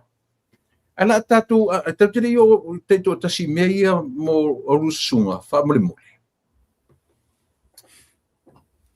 Te kako kilo a le langa leu vavao ele atunu. O leu vavao ele se tama I issue le. O leu o mea ina whai morianga le na toe moria nei. E te rua tari tonu o le fionga le li pare mia e iai morianga ia po le mea ua follow up pe leo lava latu malatu whai elo. Ma whanu, e te tanu o le fionga le li pare mia le na toe whai morianga. O lo te tonunga tula epa, mal whafonga anga Samoa. Wa umal whamasinonga le na whai, na mai la ia o le whai unga tustusia le fionga tu mai tai whamasino. Ma whautoi nai tula epa e sāna ona tu e whaia I a fo in tau whaleanga po o anianga mea I lungo penga tu whailangi po social media e ta waila le swafo le fionga le li pale mia. A wane I o whain tau whai a lem whaila waa a. O lea la wa whaatino le matanga luenga leo la tu tiute ma o matua wa umana mai le whai unga. A whaila e toi whailoa. O le matawhai oi nā le matanga luenga leo. Follow up ai loi I o loi a mai e molia because o le wa preaching a ia le a ia inga na mai le whamsinonga. That's exactly what it is. A le mele le tu. Le ala I lungo le loto tinga ma le mautonu fo e to ina tula epa. Ia whafonga sa mo malaulangi. Lea wa tua I to tasi la vai le fionga le li pale mia. E te tonu la mo whanua e le o le toe tangi muri le elo le fionga le li pale mia. O leo. E iei le si tangi muri. O lea la wa wha le live le na whai. Ia lea la wa amai e lola le fionga le li pale mia. Wael e le maalia e le manuia la fonga matala na whai. But all the initial instigations o le molianga. Ia o le follow up lava le matanga luenga leo. O leo atu tau, e nisi toi morianga o I le mele tanuanga, the latest, the recent tanuanga le whai. The recent one lena whai nei le tae au la so. Le tae au lena tau noa la watu la epa o ia umaloa alu. Aina o to leo ai whapen, he's gonna come say, ia na mea fia whai. But unbeknown ai lai tangata. O leo foi. O le a whaisa na live whapitoa e toe lau waini telo ni mea le fia I le fionga le li pania. O le whalau koe whaisi morianga I lungo le mea lea. Ia. Leo ta, lea sufina ngal. O morianga I ento e whai lena toe o leo po le fionga le li pania. Ele aise morianga fo ele whapea fou e toi whai e morianga le momo le na preach. Pau ala mea leo e whai o leo atu e au mai. Pe whai I ele pale mia, pe I loa atu e leo I tatu pokalame I e whai. Maisi pokalame la e whai loa atu I leo. O le mea na leo e whai. A whai fo whamanatu e ele pale mia. Ia, lona winga lau whamanatu e ele pale mia. A o mea aia. Ele tu e whamanatu e sesi po e pale mia. O la tau e tau na la tau mo ina mea ia. Ele aia, o le mea lana, o le la tu e whai e lesi new church le morianga le la fai ona e se mai la mal mene mo lenga preach ona na winga la elela o le la lua morianga le la lua umban me mo lenga preach le la lua ko malesi ia man kambala lenga preach ona winga mo tele la vol mene la ve toina pela mana I fa fonga le tu o lo winga Tata whapea i tō lan tanuanga fo le lena whaila sono e po la sofitu le masina le tene, pa le masina e nei. Au lea la ua toi la vea toi fo I tanuanga lea. Mea lena ana ua wala au mai loro leo aru roa. Ya le foi la o toe ia o le sila Well, ta. how I see it tula epa. How I see it. Ana fa pea la vai. I think be fa te ia fa pea. He never thought that he will ever be charged. He never thought that he will ever be arrested. Fua ila le alu loa. Ana fa pea e alu sawa. A watoe unbeknown to anybody. O le la no fa toi fai mai se lai matanga len fai mai. Ia watato wa ai uma i ai fōlinga. Le manuia ona fōlinga le whainga mai o le live le nā. A pēna ene ai la. Wa e aisi lava o ia i lau masiasi. Wa e aisi lava o ia i le matanga. Pangalea, o le tangata sa wa fia tausanga o vea o ia matai tai o le tunu. Io e moni iai foi fale tonu o le wang ngulu mai le tunu. Ai sa avatu pele fa alo ia te ia o tangata matua. A le o tulai mai, e le ai se fili me mu o Samoa, e le ai se fili mu o le atunu i mea nei fai, le fa alo a taua le fai mai la vaenga fa fai. E na te le fa toa ina le mata upu. Ai mafua i se a, mafua mai i lona le talia ina o lona to i lalo.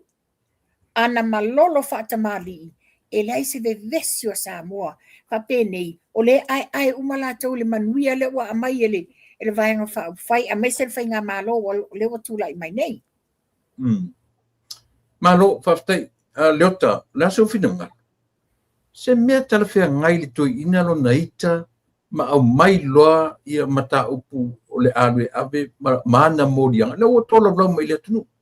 Le o fai loa mai le atunu ia me a ngai ia le la tatua ngai mo te tasi.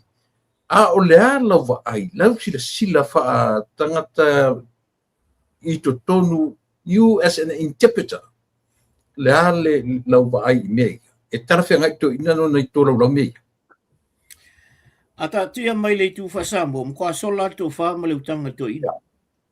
Ai sola. Man to fo i tatou o matai.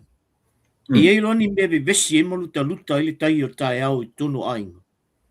Te bai e nofo an matai mi fa asanga na i le tu e oso mai le la. E mafau. E toi nofo ma mafau. O le winga na o tangata ua ta ia se ainga. O nisi o teimi e te alu e lunga le maunga e nofo ai ma e fa au ngani atu i le atua. E au maini mafau ngani le. Ia ula tau ia i le tūla lea faa le matai ma le tūle faa le amnu. A saula i tū ia faa palangi le ta te alu ie. E a watu loa se tala faa pe istangata matua faa pea awani on koe preaching al mea. Te vai e lea ma se palangi e alu alu koe al koe fai mele. Na te ilo le leia. E le maualunga sa na alu i le tūla fonu. Absolutely. E le kai ngai o tātou whai leo lai i nuu nei whafu. So se la at kula fungu. Sa vali at e ke sa vali at kula fungu. E te whai tete whai la. O le tangata mai tangata poto tangata na. Awa o le ala mea la mai mauelo na taimi e alu o le taimi a toa e ave whale leo ave o i le kōt. Le isa me mo ai na mea. O tūlanga la nai lau ai. You know, i nei e tonu ni o te olai au la tau ia, e tasi lava le matunga o le ora ale whamsinu. Ke vai ke vili a kua lau el fale. A whai au le kefu o le tangata le tau an nofo le fale i le fitu tai au, o langa mea lava nai whai. E ho ma tangata i lunga o le, ngā le au la ikia, fo le ulawa vale, whai ia, whio soi fo le whafoma. A le au matutua koe ngā makua lea, so le. Ne ai. O au e matai o wofoa, a o le Samoa, o le matai, o le tangata o lewa na whaitu la fono, o le tangata o lana nofo e lungai o pia suta o sanga o palimia. A le anga soli atu la fono. Te ofoa. O le ala lau whaitau ori i mawhanua. Ua lape whatatau atu i langa tue whatanonga mulimulia. Matuai o lava le lape tu la epa. O le mea o te whisiri ai la uia pēna e sau noa. A whai o mea i wa mana o e mōri ai le fionga a le palemia. You don't have to tell the world. E te se vali ngongu lama o e alu lo fiso leo whai lau tangi. whauru lau tangi, a mela o la whai wanga oi le pāwhai, ma no this, e tala o ia whauru ngā lau tangi. Ale mele lau tūlai mai nei. Ai, wa sau tangi tala mai. Wa vela tangi tala. I sa o ele sau noanga le ota, wa sola tō wha, wa sau ua whelua whesasi le whainga o tala, wa le manuia, ma wa i loa atua i le pepelo. Wa le tele o mea ia whai mai na te mōlia, i le fionga le li parimia. Ia mana tua, o lo iai clips, o lo iai wha maunga o mea. O mea o le sa whai e o la pi, le sa ili. Ia o whela ua whai ne iai. A le wa nofu maungai. O isole, e tau mai e i aitoi ina wa mental stress le mawhau. Lea se lua tarnoanga intention. O le intention na lainga luai mai mei to ina i le teimi lea. O le intention le ngata le ngā o lana facial expression. I ki liva inga o lana. E mawhai inga lua consider ina le mea lea e le ngata o intention ngonga whai ai malana e facial expression. O se mea o se tau whamata. It's a threat. Yes. That's how I see it. It's a threat. It's a threat. Tilo le le iai pe no fa fallinga sa wa. Fallinga le manuia o na fallinga a. Ma fa punga ia la wa ai e o le akapingi o la akapingi a. Ia fa I fa o koko fa fio tu ile la auli a te sa wa fa mai fola pingi. You know, you can tell the personal expression as a way it's a threat. Le lua interpret I le whaangaino le upu masoe. That's very harsh. That is very harsh. I tō whaaleanga nu o tangata sa mua. O le hale winga o le masoe. Ia o se tangata wa masoe I se anga ese, o se la umalosi, tele winga mwhainwhai ngoa ai. O le pēna whai tau nole o ta, wa sola tō wha, wa matua I ta fili sau noti a polo mafo whawatoi ina. Wa le iai tilo I luma matua o whea le whai elana sau ninga. His facial expression and the wording o wana ia whaongaina wa le tala whea ngai ai masi tangata sa whai matai tai o le tunu. Yo, wa o le whai unga nao lantala lena ta ua nei.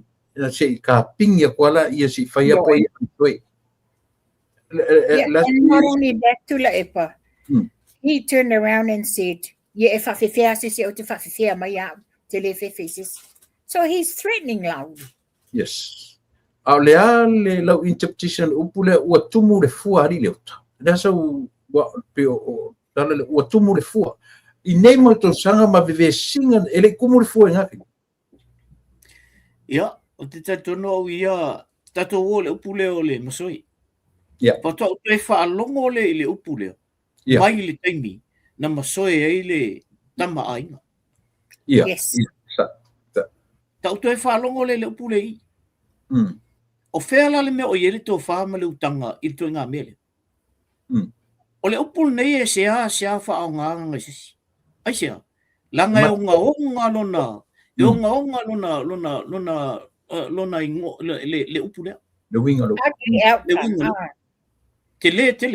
Tele. Aka ko so e ko le upule. I le whaasa moa ia. On ko ke le mo le winga le upule. Pawan no le taimi na whaonga ai, o le taimi na masoe ai le. Ia, tele. Mo rua, le ala sau tau whai su eni upu su ai avelan su. Avele upu le ona whaonga ai. Ele ono toe liwa toe le upu le ia teia. La se rusisi. What to me? Yes, he can be charged for that because that's very violent, aggressive. Yeah. In other words, Ole Masoe in the European way as an assassin. Leota. Te le pai na taula to ina le upule. To alu sa o alu mafo fau tua ile. Temi na Masoe ile. Ia le fionga ile fomina. Le fionga ile tamai. Se vaila ile onga le melna.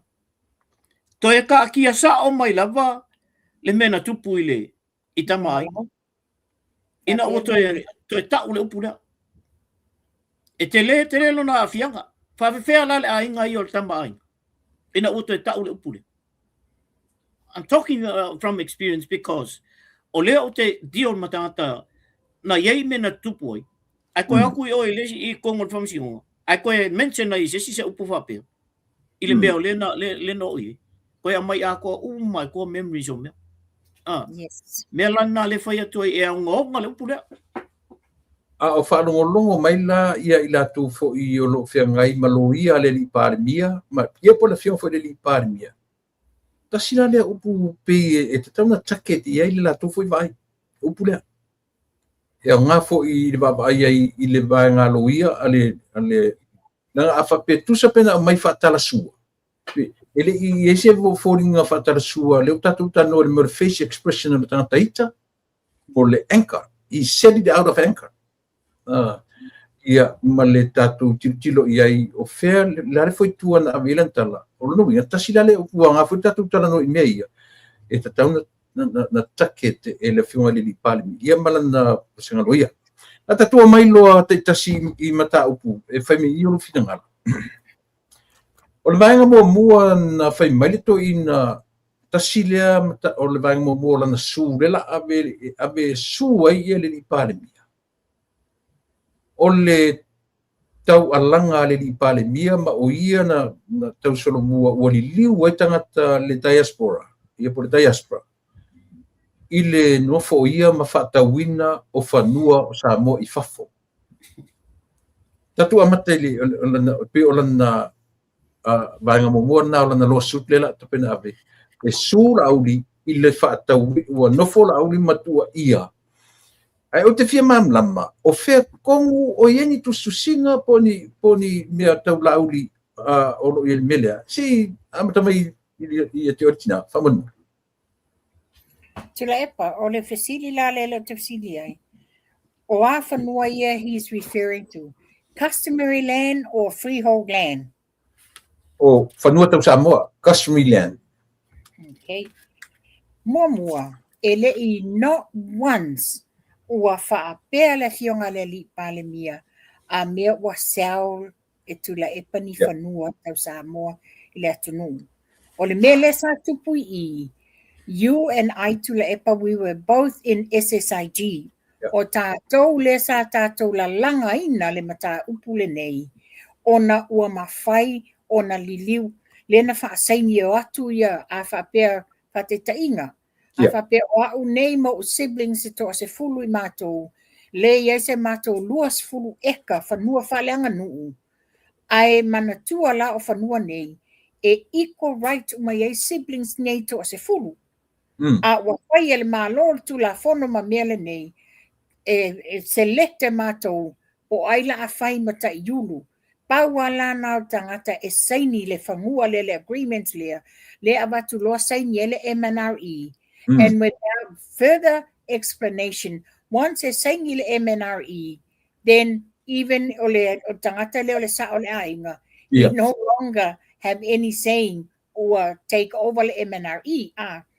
O tātou le na la ngā le mata upu lea, le foi na whai ele tātou tusi le malo, ina ia repeal of the esele tu la fono lea o le RTRA 08. O le mena le sa tu lai mai. Le foi lana la langa mai o la pite lo mea nei. A le ono fu mandi liu whapea ua whai atu ai le fionga le li pāle mia. Ai mantua ko la mea nei. Le wha ua whaase se ina mwhapea mai. Wa ela le twister o toi ina. Ma whapea mai. O le mea tonu ale na le no whaia inga le pālo talua o lua tasi. Ona ua ngofu mwhaavaleo tau i tangata wa whaataua whanua. No. O le mea wali liu wai tangata i ate oe, wa ovalo le ma fau i susunga whaafea ngainga e kalesia. Ia mantua tu le epa le mea lea. Muli nei whanua nei, ai o susunga whaafea ngainga, o suiva ai leo le atua i tono e kalesia. Ala almelen fai, na alu moli ya i tu la fono. Ina ia tatongi ai tax o whai ngā o tau mea pi o sa whai. Ia.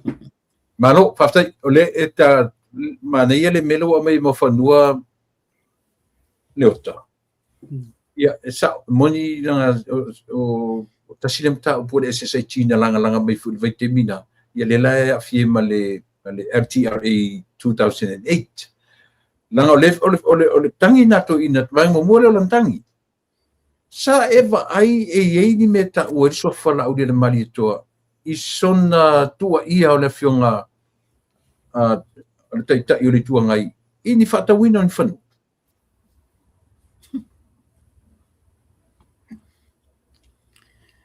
o leo wa fai mal fesili atu le ia se o tango e tau o mai le titi ai tua le tatu talnoanga I le sala si ia ona o lea e o foi o fateia foi no fa peo ia o se matanga luenga lea le malo le sala si ale mo atu nei ele ai o le fara potonga ele tu maoti ele lalo le malo le sala si esa a tanga tala e to ban o la tau ia le o ninga le sala si o I mola I o tanga le la bat yeah Tui la e pasai lele malie le ngoi, shareholder director. Whamui nā lie unga, shareholder director.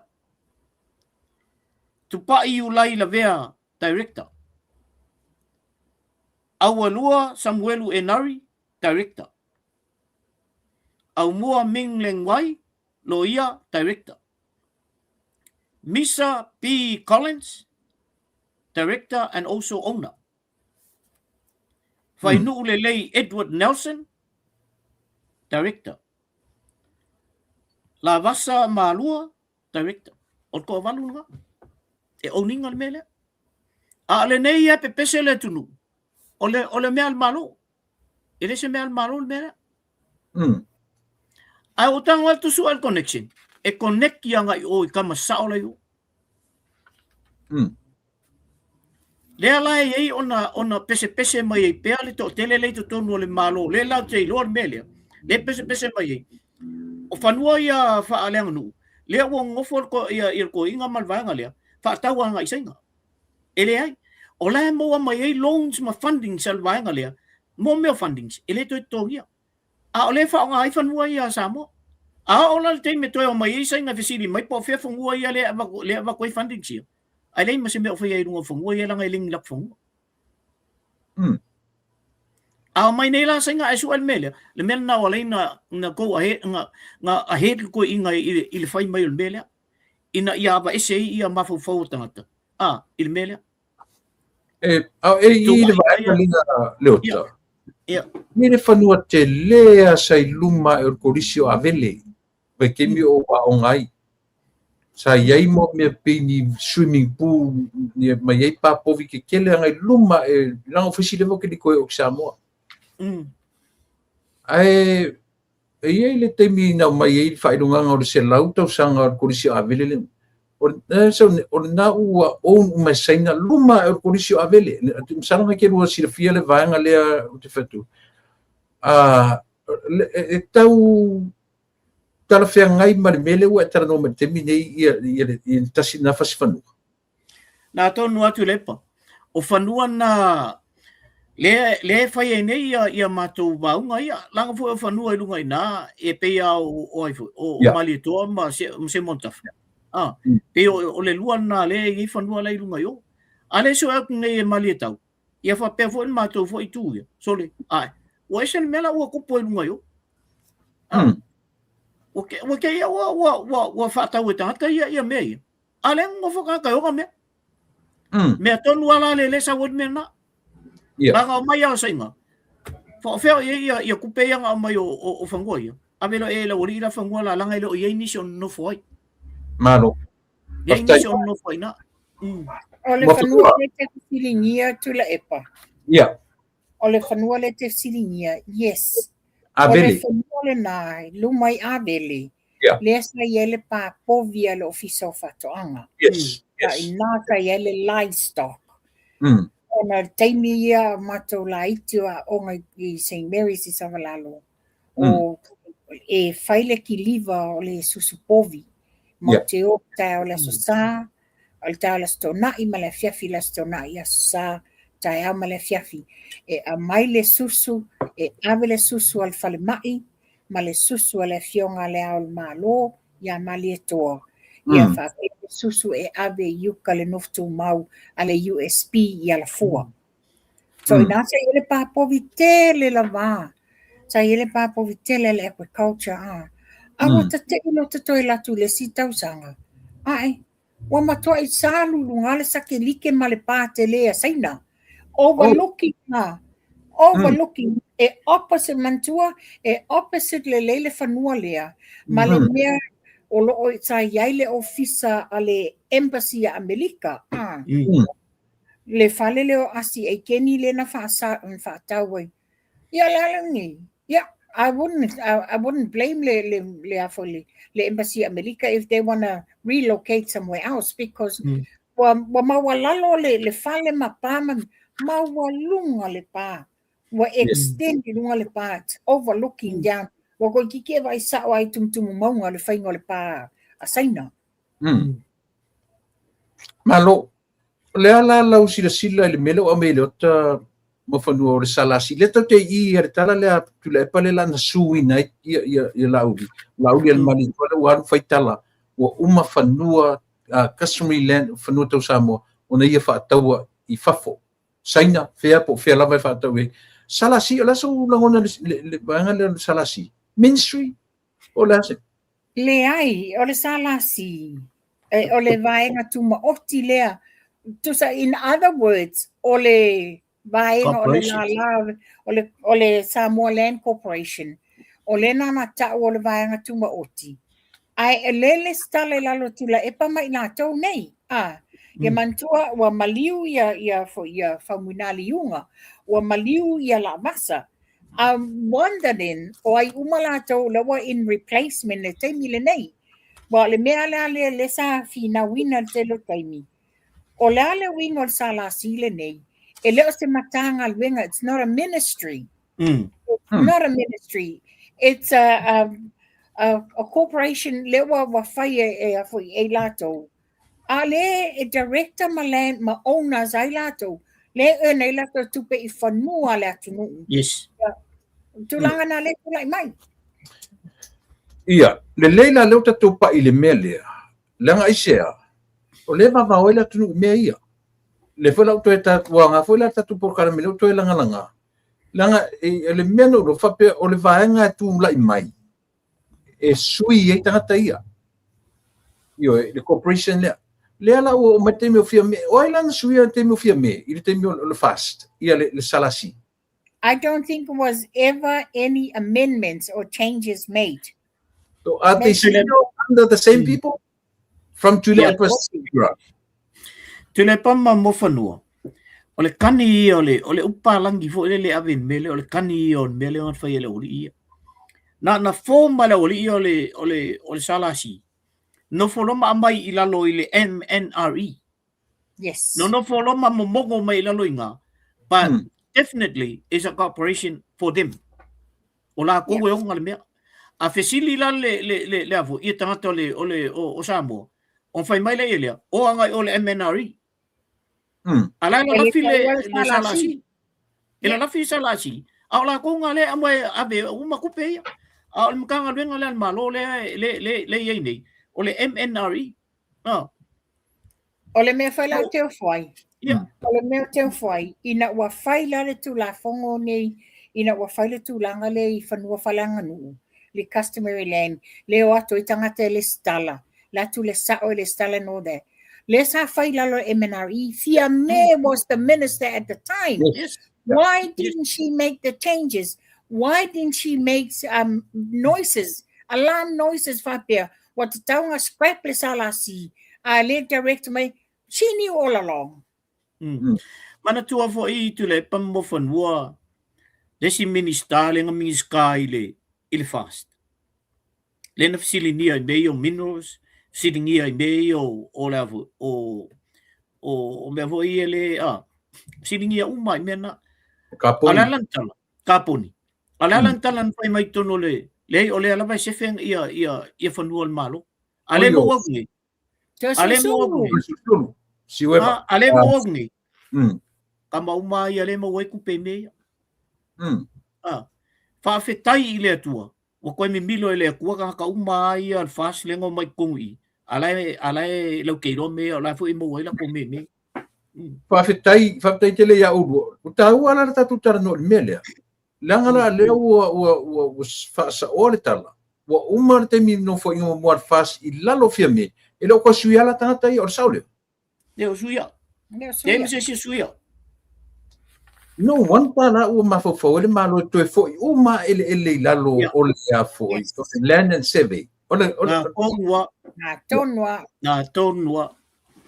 Ia se le la fe mitu le pala alu o le vanga mo mola la na losu. Sa eta ua le taimi o tata na mo mo le ota. I le fanua o tau ainga. Le olo tu ele ho chao le se faisa o tala le vanga. Ole mea tonu ala le na wal fangua nga. Wa ngofol vanga. Ba rent out le fangua, lisi out le fangua. Se lau tau sanga. Ole tutu unga la fole ho chale I le fanua le tu fanua le mo fa. Paradise. Le ho chale o le fanga. Return to Paradise I le fanga. Ole tutu unga la lai. A toi mana na ole mato ainga le fanua pe alu umale o le fia man na ole ainga carry on la to business. E o ma ko fa ka umel fangua. Fa ka uma me le lunga fangua. Al fanua tau sapo. Al fangua tau sapo. Wa fa ele lona le ainga le. La pio ria le Return to Paradise. Ele ngata lang ko konge ma ko le kupeanga I o ile sala sira la wori. Ai ko fa ka ma ko ma me uma le lunga fangua. Al fangua ma ko. Al fanua tau Samoa. Fangua ka Samoa. Au le ma me. Al ko le lang sengia. Al ko le o fia me. Margaka le ko lepa. Pa yo so kwa ku lepa ia la ku sengin me o nga lalo na I sala si. Wa mai uma e fangua ka Samoa e mga umia la ko. E fa me ia. Pisingisi me ia.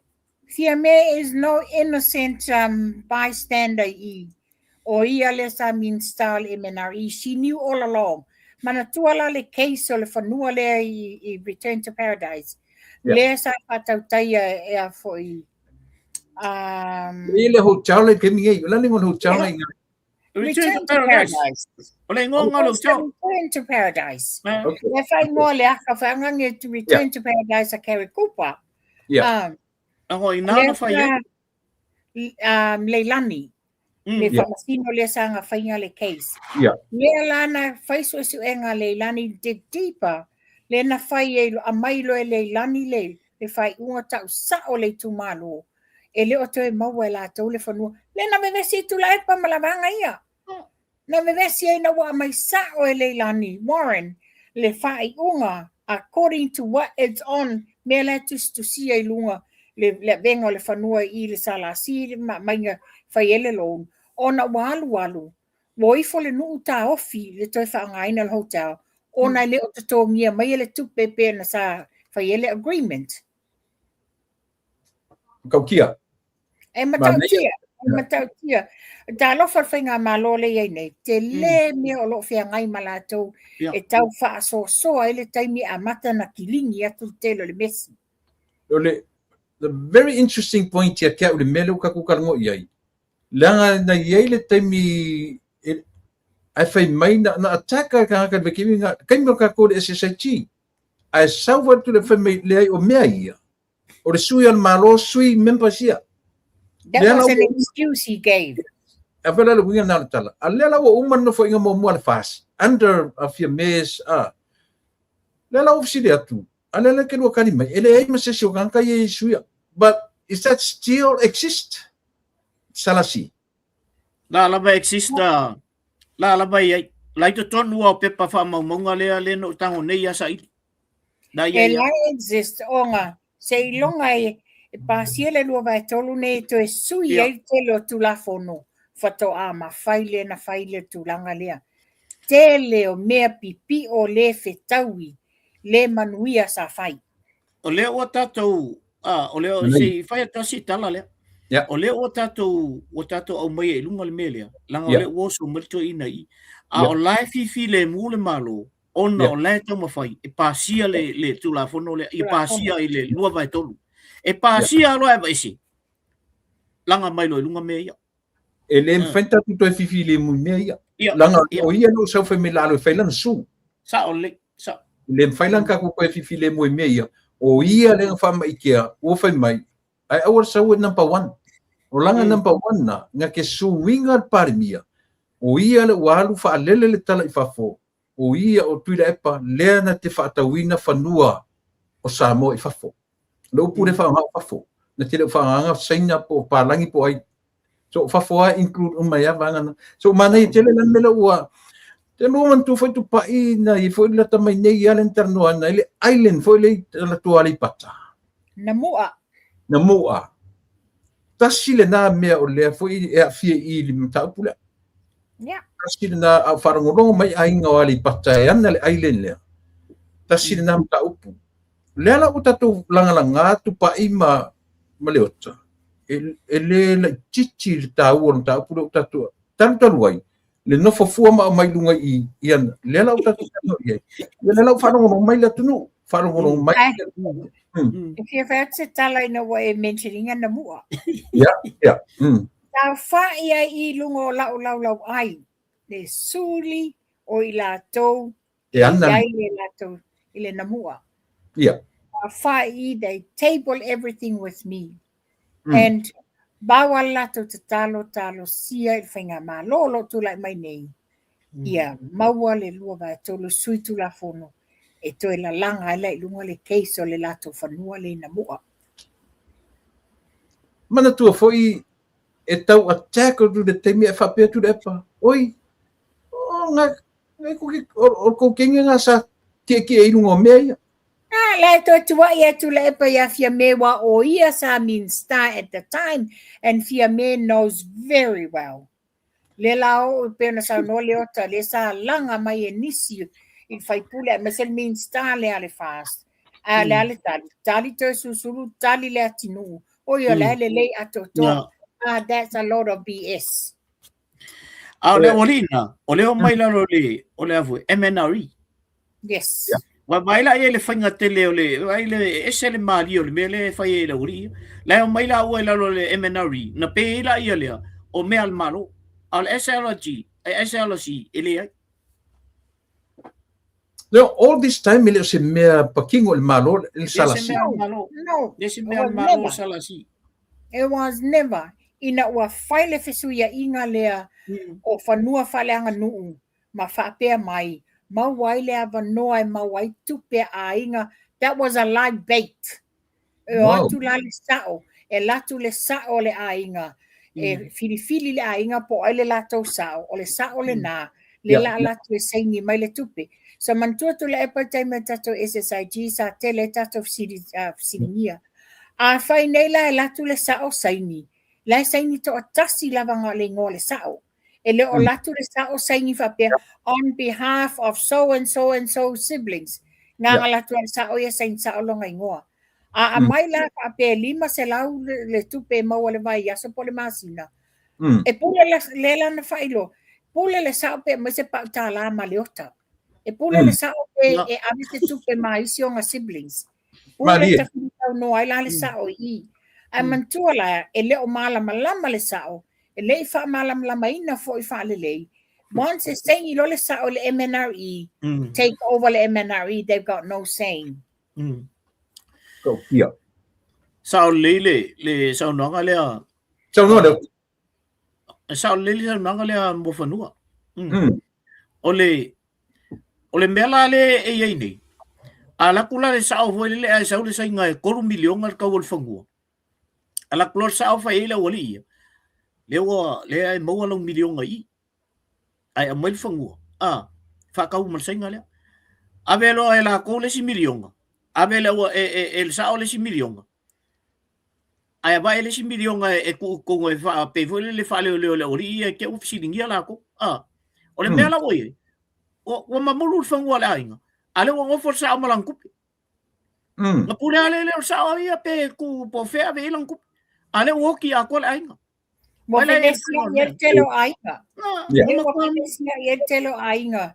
Ona ele fa pe o se pule tu sa no na sa. E ia tau uma ia la to. O le sao. E ke ala ko e vai me ale ainga.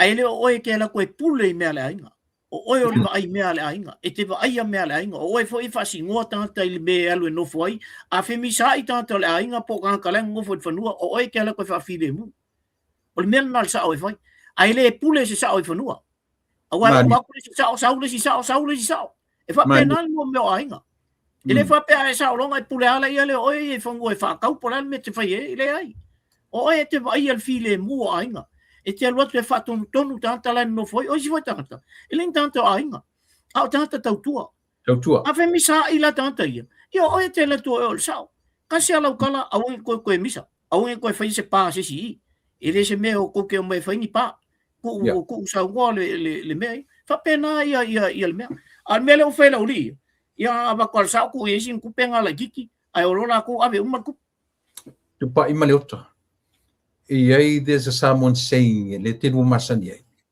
o le meo le langa ma ai lota o lana mata upu mo ia le la utatu langa tu nei mea ele titi la mea o toi malanga mai lunga ai o te manatu foi o tatu tanonga le fia finei o le toi fai to atala le atu nu ato samu ma toi tilo ai lana mele o LTRA o 2008 le la manatu pisatu o le 2000 o le LTRA 08 o le fai to ale e o ai fanu i fafo o le atu ai fafetai ala o toi no foi ma toi ta mai i le atu le ala o tatu toi van o le play minga tatu nanga le o tatu vanea lana tu inga fata wina o fanua e tonu foi ma fanua ma fa fo mai le finga le pale nia mana loia ma tata mo atunu a fai ma me fia o le o toi fa longu mai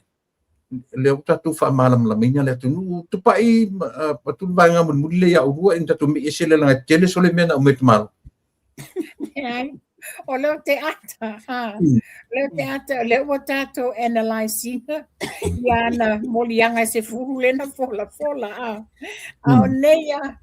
o nei o no ese mal fale tai o le tai ngal valu tau no mai nei i to quarta ile fa e tala la fai to te maulo e to no fale ai i la telefon va pe ai fo tu la e pale o tu te tau mai wa a tau tu o le text le la fo mai te au mai songa ia na e fa pe fai mai la po kala menei e ma na ia e ta me sto ton seti fa ku le nga konse la ko fai mai la konse ki la fa le bebe si tai pe te sa fa ia oi ke i la ko bebe si la ki fa oi ke i la ko bebe si mai e fa mai le kala la bebe si fa mai waru le ka au o ku vili ia sai lele e fia mawala au ni mali to fa ala me la vini foi ala uri wa o fai mai no vai mai fia fatu ese ala uri e lo fatala tu al molia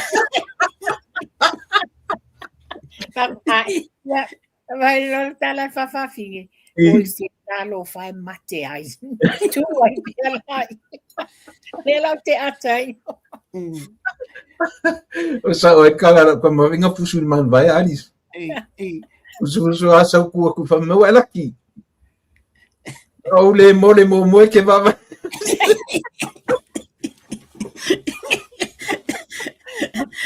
ara ngalo o fusu ko inga fai mai fa kalita si ka ko fusu kaya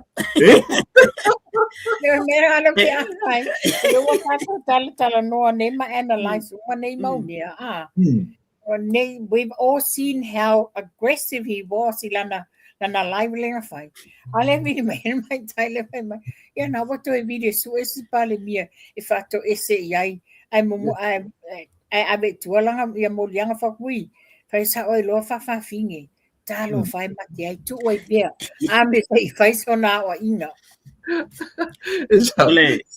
yeah Esa kala taika ia so en hockey taika pa inga ra ai taika me eu ka fa se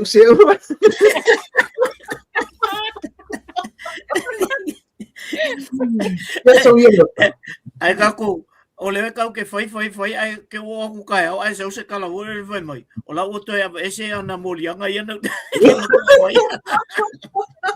Sa se dai, sa koe me se akala ya ko kuli lu mola u. Le ai, Ia, e fa tala fonga le tam. Ia sono le.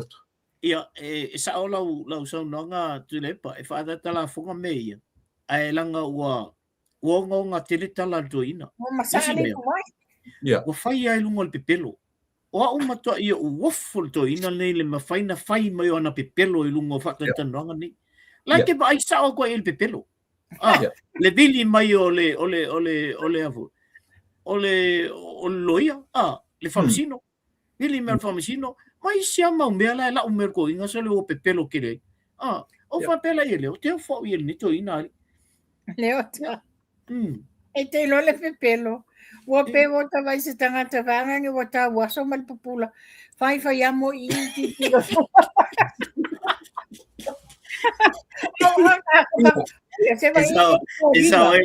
Esa o ele si o kambanga alu ngere loku fai mai e la unga roles ka ka fai mai kara lo kambanga tadi ke vai la i nga alu fai mai and Jesus said e koya mai lunga fai mai o isala elu la na kusanga pungo lo o la unga ya Yesu ai mangui foi lunga o isala e ya lu mar kambaro fai mai i o le alu fai Ia, o leo o tatu le fato a tasin morianga le o tatu pega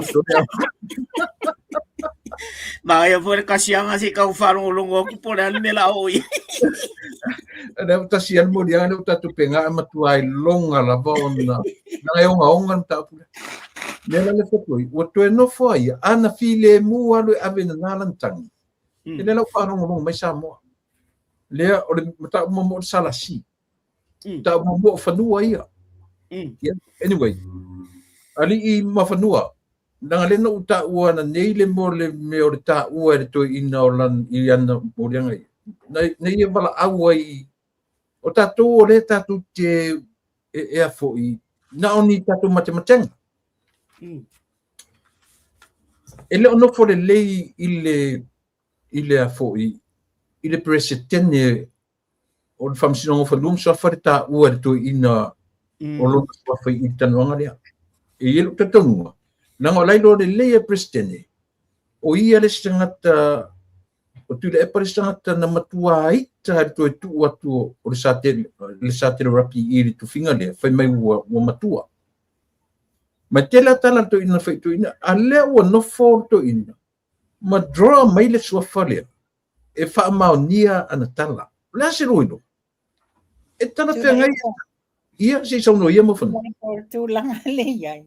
Mua le loe tui ina o mea se sewa ave ma mea moi I langa ia theory le whai a.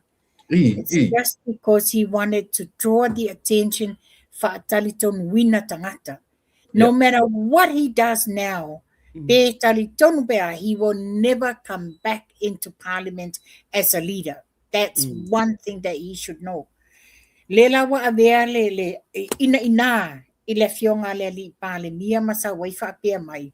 Ia, wava ai le swafa lau le malia toa, a le ai ia lava iai, o le alau fe au tu la epa. O le alau fe au I le swafa lau le malia toa. Me tonu a le tu lau alfa fonganga sa mo o le ngana tu sao. Awa tu ufualo wisu I le swafa matai o nganga I fomaunga tolu. Le isau fe au iai. Alu oe Yesu se a foi se swafa matai o solta mamoi na mai ia te oi. A le swafa lea o le lau le malieto o nganga I fomaunga tolu e pule ai lato le sau fe au iai te lea ia. Well apparently he wrote in blessing e cancel le swafa malie lau le malieto. So he wanted to cancel. He initiated. Yeah. He wanted to cancel le swafa lau le malieto. That's how dirty, that's how pathetic you are. Le so vau ia le swafa lau le malieto. Le na fa maonia fa masnonga. Le na fa maonia fa masnonga wa fa maonia le swafa le malieto. Mafanua, wait your moment. E foi. O lena mai ina na tusi atu ia te na tusi atu le presidente ia te ia. Le la o fai mile ai. ua vice versa le mea. Se toi It's whamanino. the other way around, Tula Epa. It's the other way around. O ia na tusi e manao e tā ofi cancel le swafa lau le malitoa. Can you imagine? Can you imagine pe ana whapea o se Palestine e a whai atu la Epa? Yes, sir. Yes, sir. Can you imagine pe ana whapea la o se Palestine whapena? Manua cancel. Ia ale ai. Ia ai. Ai, sorry. Ia le mea la sa ora le upo le tunu. O le langa mai ai e loata. Ai rata io ai. Nao i le sa ora me le leota. Le tatu tatu ina le si o le vaenga lona fa le tatu o iai lona tolu. O le fai mai o to ina ele ai se anga va. O lana su la ave ele se anga va e pa le mia ai ia de pandemia I lona suafa I le fa anga ina o suafa le la ulian mari to. Le la wala inta tu tano ina. Ya le la o reveal mai le si mele sa le te tau na fa no i chamo. Ya le la o na le o tatu o vatu ele to na tis me. Le nga isia. A faila o to ina le na vala au e cancel le suafa. Fa to a tali muri e sa ala na ye le afu vaenga conversation. Ai le initiating ai le afu. Ele I fa pena no. La na malama le leila fionga le Palestino. Yeah. Le fionga Palestini. It's not an issue for pe e no fa pe mai ia o le ele pi. They can't divulge that kind of information. That's confidentiality between I sulima tangata e ona fa masinonga ona o ia o lewa instigate manao e tā ofi whaanga ino le swafo laudi o malietoa. Lela ina yele tali mai le fionga le li Palestine. Se sele wha upunga le wa nofu matua I whapea ua tusi mai le Palestine ia te ia. No. Na si la fia le le fionga le li Palestine tūlango o mea whapea. Le tau al me le tatu macam-macam. O le ala na mafua anga na mana o ta malo e cancel. E tā ofi le ngoa. O le mafua. Au le winga tonu le la tala le whatu tula epa. O le ala ufi au le swafa la au le mali etua. E muta ili tata lava tu ina mana o ana lauli. Ale na manino ina ua whai le sa whai o le lauli o le mali etua. La sa manino wha maumaunga. Le fo ina na fifio atu ta mali o le tumalo. Whai la tau mamoli mau ma pine wha mau. O le nganga tole mai le fionga e le ao le malo. Le la auli o le mali e toa le e le swafa le. E o le swafa foi le fa pe pule to tasi e nisi. E te uma foi la aulia so listat. Se fili e le tu malo. E lo se me ase. Mata ili tata la va yai. But then the question is, who are you? Why are you interfering? Lei sau fe au te interfere for mea le tu malo nganga I fo maunga tolu. O mela le tula I mei nei, lana interfere, le tau so solo ai la inisio sui o la tau vaiang whaing. Le si me, langa sa whamanino na whiunga le li parimia. E le se ngoa la tu ainga. O le ngoa a uma fo ia, so lesi. So lesi. So le na whamanino le lei. Le ota, la sufi na ngalo, o ai lau ka kou le pepe, la o le ngofa malau le whiunga le li parimia o King Pelo. Alena o no mai ia mo fa ele I tusi ai le fionga I le Christian o ia na tusi I le Christian na so wale fa ese finangalo le ota ia lo ili tata malo wita le tala le fa mai King Pelo ono le onga o le tamatu lo le fa fonga anga le fionga le li pale mia ma le tu malo ona o le fionga ia polata I va Fossi Schmidt sa whai ngoa ia King Pola. A lea pe o nofo nema whai ngoa le fionga le li palamia ia King Pelo. Pe le ngona ngā le loto. The king was only presented to le fionga pola taibao. A pe la te pe wha e alua lona a mai wha pe o le King Pelo ia le fionga lau le mai toa. You know, that's very wasteful. Look. E te le ale me tu atu le mele mana o to ina cancel le swafa o lauli an mali toa. Mana tu tau tonga len tau to I lauli an mali toa. Yeah. Ai to tau fi mai ele ele fonga fetalai. Ia tole Le fofa. la tuli la balto ina melna. Awa e whaonga lo le melna. E toi whaaleaonga ina i le suafo lau le malietua. Koe alo lau le malietua e whai melanga lang paroka. Ia. Wa el fau leanga to ina le. Usa pe langa o lea wa ai langa a wha maongia lo fo le o le wha maongia le mea lea sa tau ona ele kau whaonga a koanga lau le malietua. Kau lo mai fai se paro. O le mea na le tuli mel to ina lea. O le mea le inga ko inga lea. Ia vai se ala lau le malietua mal panmia. Ia. A tato vai la ia. E fai mai o le tafutolu. Ai pule au al palimia le tafutolu lea. Ia. Le la fai atu la tato tala. Ia. O ai e ko fia le famsiu sili. O le kapeheka. O ai e ko fia kapeheka. O le palimia. O ai la e pos. O le palimia. Palimia. E vai vai la e kuringa la ko inga mele kurie. Ele o ta kera ko inga i le au i kapeheka ma menga la ta kera ko inga le palimia. Palimia. E pa o le palimia. Fai loanga fai ngai lunga i les palimia le la lo. Ia na. Ia ka ko mala o le pasa me uma ia. La o le palimia. Ai langa o le palimia o le tanga te lava to fa ma le utanga. Le lai ona fa tu tuai ana fai uma fai. Mana ia no fai atu tatou matai. Tatou te no nofo i lalo matoi mafo fau. Po le ale sala e au mai tono nu ma e fai e taita le fasala. I tatou e mafo fau e ia le tu le o le tangata. Ai a fai so lola. I no tai lolo le ina. Wa taulona avelo il fasala. O le pasla la el palmia. Awai kofi ngai ka penka. Kofi ka penka from Singapore. Ya o ar kai me ole fia ia ka penka from Singapore mar palmia fa kulo. Ya ar besero. Ya na. Mana la tatu le tala tu ar tatu tau. La tatu lo le mele lo ile avela tangi. Ile yang ala fionga le li palmia. Ilona fa ngai no le sofale. Ile fa tau na le tatu pa fa tau mo fa nua.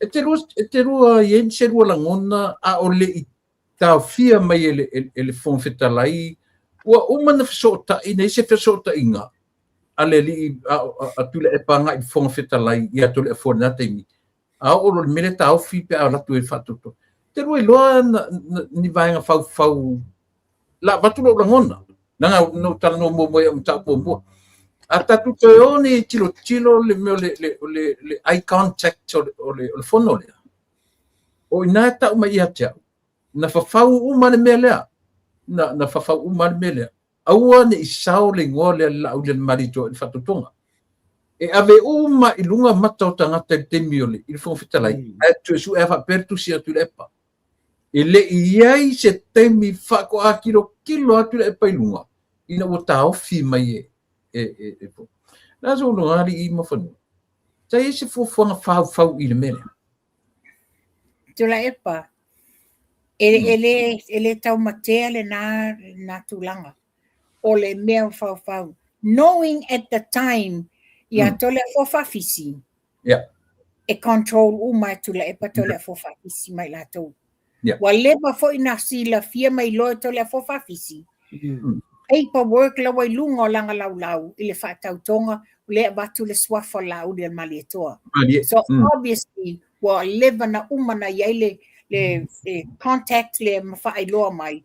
O le la fa tau to le la wa uma foi na ye fofuanga la tau tau fia. Ia, mania. Ia, le ala se lua final saying le mata upulea. O fea tonu o to ai se me ono ave se famasinonga le me o le whangaina o le suafa o le lauria le mani. O le ua sila miola lang le fai mai tala mori maua nisi wo o tono whatfonu. O le ta oto ai le ata i le whonga whetalai umana mauta. O le ai le ata o whonga whetalai i lalo le suafa lea. Le la aulia le mali toa. Under his supervision, lalo le taitainga atule epa. La menga le mfainga ave se kemi o foi. O pali mia tule epa. La me o kia o sofa for semi out of the blue de ko la menga le ave se ni tamata me le ota. Le ave se temi o tule epa le ngole. la ua iai le ata i tona whalefono pe a whai o le. Ele mwhai o na ia me se inga langa o le ingoa atoa. Nā lana i loa, nā lana whaapupu whape i ala lauli. Tau le ingoa a koa lawa lawa umanga saingi e kongu yo. O le mea whale nā, wakami e kua ko inga. Le wakami anga i kua vidi anga i oile. Lan menga lenga le alu e moria. Ia. Lan no alu e le alu e la moria sao ai vidi whapea. Ai kami solo i kua whapea alu e. A umanga oso anga i oile i le whonga whikalai lenga iai. Ka ofi mai le whonga whikalai. A le fo koe whakau ko ia i lauli le mali toa i melea. La menga lenga lenga le kaufia. La menga lenga le alu lo le whamsingo. A le lau koe alu fo i le whamsino. I le fionga le i whamsino. Lau alu e nga. Le o kami i kua mea. O pe alu ko ngā mea fo la ko whaia. Kami solo i kua mea. Ai le alu ai lumal kula fongo. O lumal tula fongo i whai mea na. Mane, vai. Wa whanua. Tula epa, o le tūlanga mele tupu. Mantua i ele teimi sa fe upua ia i lava ia le fionga le. Tula epa whapela au le mali e toa. Ia lana lafo i langa tala. E te fia la au le mali e toa no. Ia lana tau sa o mai la au di ai. O le la au le mali e toa wa o le ingoa a toa le nā. Ai tā lofa ia oi. Vai po fia e se pou e te no fwai tu le ia toa oi whafuma e matu ai. E fallinga mai ele loto i le swafa. But then it's only a swafa. O le mea sina e patino i le fioanga o nganga i fo maunga tolu. E le se fe au kua ia e no foi le pae o usi fona ia i mea tutupu le lai tu malo. Ia. Te lolo wa manino le vaenga lea. Wana tatu tano le vaenga lea. Tasi lea ana morianga. Tasi lea ana morianga o lepi o le au mai lungo le tau pulea. Whaftai o loo manino. Whafofonga le lei Samoa. Ia, o na whaia ne lavale iai o lautou wafo. O lautou whai unga. Ma lautou sirsila tutoa iai. Se manau e si tuam tau po uruanga ilum tau pula. Te loa. Toi o salo ma fau e o foto ina le o tole afo. Se tatau ana afia to ina le mea iso. Tatau ana ta leanga o lona tau fia o fatau tonga. Eli tau fia se ngā ruenga le leilanga o pasia le temi o isi mei luma. Levan tauna la to o mei luma. A lean mafua ngā ue whapea. E moni la sa ina le sorry, e moni le sa ngā o tula epa. Mantua, tole fofa fisi o ia o le fonga fetalai. If he goes back, it's only few by a inga luma atu ia le fionga lau del male toa ia. If he goes back, langa ki sila fia, o lea sa whatau tole fonga fetalai I longa suafa lau del male toa. So he is the only person that has the power e overcome maile mana onga o tula epa. Yeah. He is too weak. Yeah. Ia la le va ia tu iai. Tu le pa fa positive le me. Yeah. E ngalo le walila. O advantage ia lauli al malieto. O le ngaka nga umang kau ko lauli al malieto. Ale mo kau ko lauli.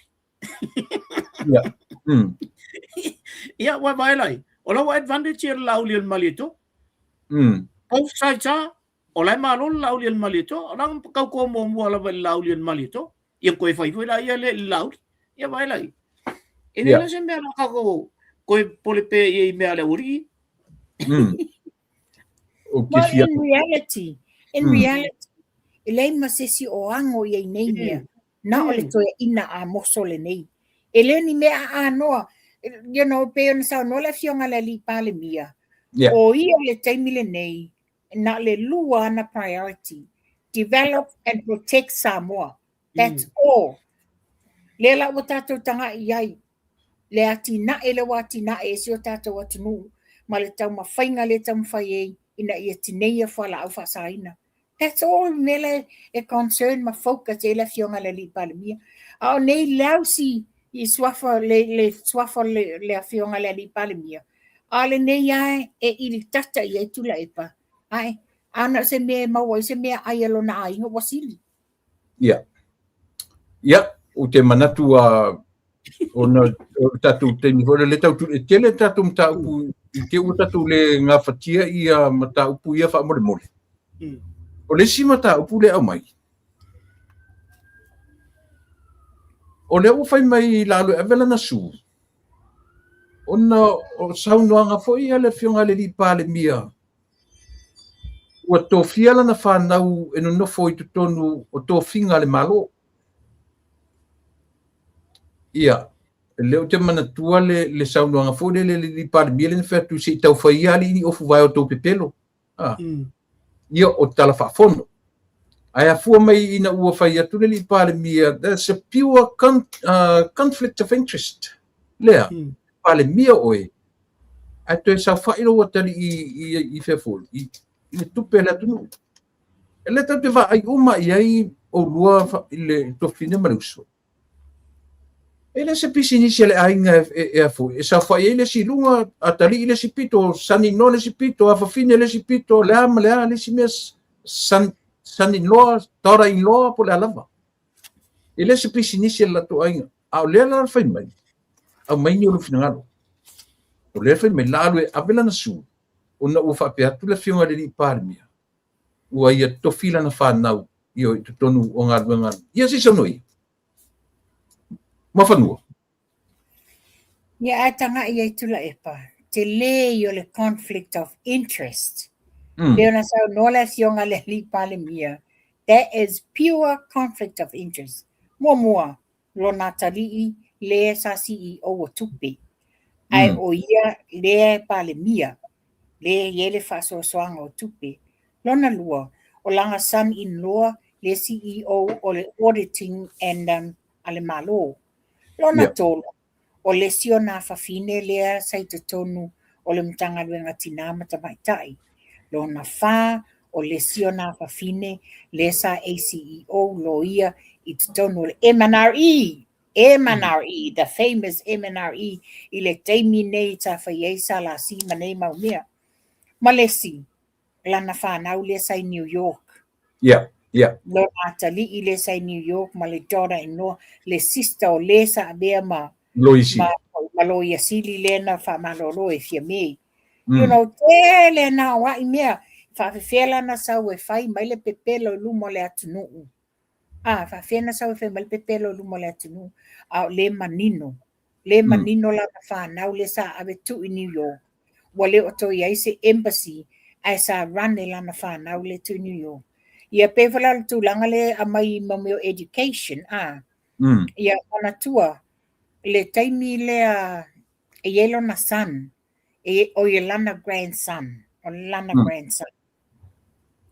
O le tamatiti le na ola wai Amerika maona matua o le tonga elo na tamaa o le fino tu le palontina.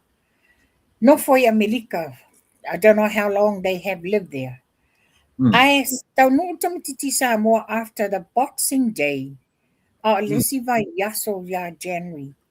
Sau lunga skorsipi al malo Samoa. How is that possible? Ele isu tamatiti le isu enga ye o i fa university mai Samoa. Ale sa wa o komeki le alu lunga university fa skorsipi lunga al malo Samoa. I think that was in the it's either 2018, 2019 or 2020. O toi ngā mela ni, e ngalo tu ina le mai tau watu la tunu. Le mai tau watu la tunu.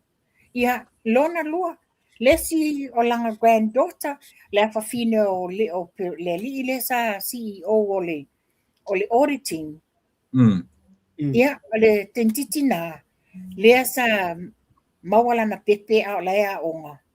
Lena na uma ea, lena uma e le whaia sisi ngā fua mai whai New Zealand. Lena tasi e lua, tu sa mato sawa vali nei las whareile, asto ona i uma sisi ngā fua a Samoa, ai whelelei mai New Zealand. Ma le mātou la manatu, le whapea mai e whai sisi ngā fua nei New Zealand, ai whai lunga i au kilani mea, o lo o iai le konsula. Para e moa ea, wa avele sisi ngā fua, whai lalo i Dunedin, a o le onga la nai wha a e tentiti lea i lalo i le Canterbury, le Otago University. So, Whila nei tō ngā mea. Le mai tau umala tunu. Mana mawhanua langa na pa i eili moni la la whatanoa ni la whai me utua. Ia la tau i le whaonga o la tau whanau tupe le tunu. Ave la tau whanau skorsipi. Ia le la te ta ua la le si o witness ta ua la le ua ta ua. Nā manino. E tau tala whole ngā ali inga ia. A se whai wa o lom tō luana i te tono o le mea iele au skorsipi no this. A mea ia le sa manino la va. I le grandson le na sau mai i Amerika. Ia ma le granddaughter le ina wa umana na whanau la na pepe. Le na mai lo awe la loi. Le sa ngulo e whatotele le atunu. Papea oi o ai whanau e mawhaina na whananau wa cancer ai ia lato whamanianga tawa o onga a oi whanau e lena maua lato pepe o mai au sa usko sipi ai le itoi. O lea tonu ale vaenga le whartua o li moni na whai. O nai le vaenga lea unless ni te wasui nei, but in the past say le vaenga lea o tamaiti o mai usko sipi. A tamatiti le nephew le ta ua latu ni Amerika na onga le system Amerika. O tamatiti wa nofo i Amerika mo na matua. Le finga le tu la epa ma le sana i noa pea o se tonga Bela le sa ngula le tunu e le fea i o nei mea. Le na to iele fesu ia inga wha pia na to iei tamaiti na mawalurunga tongi. Ai wala a ave i fiti fasko sipi. Ai ina wa maila tamatiti le to wha au fitonu. Te inisi o mātua ele iei se tatanunga au sia la to whanau ia ni maka o e fasko sipi. Ai ono o toi fesu ia inga la lea lena te mwhaina to o niso. Te lea whale tonu sei sa vevese na mai taimi. Ia, pe o le tau te tala noa i ana morianga. Ta si le vaenga o morianga leu tatu tala noa sa o iai. Ele o ese ala tatu tano male leina o mea ia e au ina whaafonga i ele atu. Leo ta e isau whapopo i vaenga. O lo nisi na la bea i le mea lea. Tolu tau sanga le whatau sanga no atu mai Australia o atu no foi o isa mo maonga. Ai sau le whamtalanga le official scholarship. Ele mawhaina o mai i whafo tamiti e passport Australia. Mawhanau i whafo, ma New Zealand. Ai oto ea o ngai o. Na alu ale au si o to fine i o i le palmia. A temi na le palmia pa ia tule. O tala tule e panu whai. Whai le teine a au le top 5. E alu a skosipi o New Zealand po Australia. Sau le suenga. E lunga le top 5. Ai au ki efe mai ave fiki. Kau kwa lo ko finge ko ave lang whangau i Australia. La umakua i a benefit la wa Australia kai mingi. I de mea ngā onga i o Samoa. Mea la ngā leo ke whai a koi. Ar kai mi kongo ngā lei ko roli mongi kongo i o ili mea la. Le la tala i nei. Sisia dea. Le ai o lawa i o le official palmia. Awe o ia sa wa ia kamiki skosi. Pila lawa i o le official palmia. Al mea tonu anan tupuai. Mana ia. O te loe le umea tātou le pōr le umea tātou le loram tāu pule i. Tātou umea i le kasa kaponi. Kapon gas leo mai tasi le mea le avelitong le tangi to ina. Me ofisiri ngia tu ele pale mia. Po fea mea o tupe ua la whaongaina, o la tu whaongaina tupe o le kaponi. O tau yese rusi le whirwangani. Well, as far as I know, o le sa yele folanga le fionga le li pale mia. O tupe mama. Tupe mama le mo le atunu, which is, this is the intention. O le carbon la lea ina ia maua I tupe mo le atunu mo Samoa. Ai le ia ise mea whapea na ta whalongo atu o whaise tua inga. Yep. E le se tua inga a langa happen. Langa ave le wali inga kupe. On kapon. Me foi nga la fai mai le mingiskale a le fas le ngai. Yeah. Setu. Langa ola na te lo le leia. La to le tonu I le sala sile. La to na le aluanga ilmel na. A fai ni su enga. O te lo mo umma. Te lo mo umma. Le foi la wa amat o va ben oso mai. E au mai le mele. Ina ia tal tonu e tangata. Ele se me na tupu ilanga. Ele tupu le mea. O mea umma le la umel toina. E nga tele ave ol from singo. Na tele ave mea. Aisea. Wala na faali ali mai mua mea. Ina ia sui le mafufau tangata. O le la alu o inga ave ol from singo. So that's a threat. Yeah, that's a threat. It's a threat and a misleading. Yeah. Ai aso le leia mea.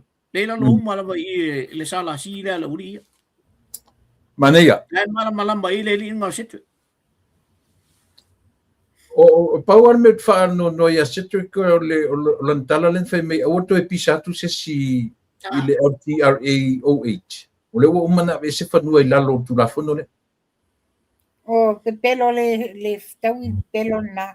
Ele sa o pepelo E la ukamba le anga le vonga comfort palming. Au ia sa va ia ko anga umame. Makala wa ile mele. Belan na fa tu ina. Si kau fai fo le ma tau wa ai fo I. Fai ma tau au tilo I tua. Pe o le ale le ai ista ta ia ai ti. Pe ia se na tilo ia me. O ia ta to la to lo me. Te tau wana fa pe na le susu ia il mafofo. Awaka ko ngofo nge makwa au ili me. Elfo pe fa fenga ko lo. O ia lai fa wa ka ko le susu. Ia. E moni sa nanga leo ta se no ko mam fitutu nai. Fitutu nai. Ai mafu uma nei mea. Ma to I sola tofa. O ngā lai mato I manatua ia na o ia wa poto na o ia la na tilo. Ai ngā loila. Ioi, o le te mai tau.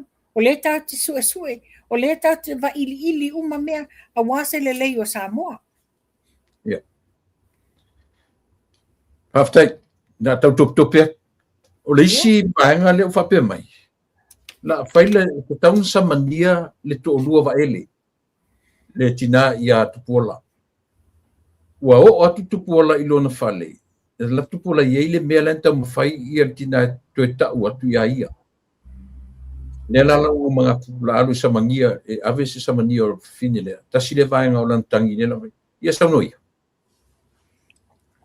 Tula epa. O le ale me wafia tau sanga wafia. Le la alima ono tau sanga talu na tupu le whalawe atu au le tua ia iwa ele. Ia matau sanga fo talu na maliu ia. La whawe whiena alwe sa mania. A o lena tusi a te puola mati mai wasa. Lena o ave whaatasi la na tusi malauli. I tua inga ia na whai e limtanga ruenga leo. Leo o male taimi nei le lopo whe wanga I ei nā tusi ma nā tau sanga. A leo whai mai nā watu ia le tina. Leo whapea mai a latu longa ofisa. Ai vili ati e whapea mai. Le ai ne te watangi ei o lona ofisa.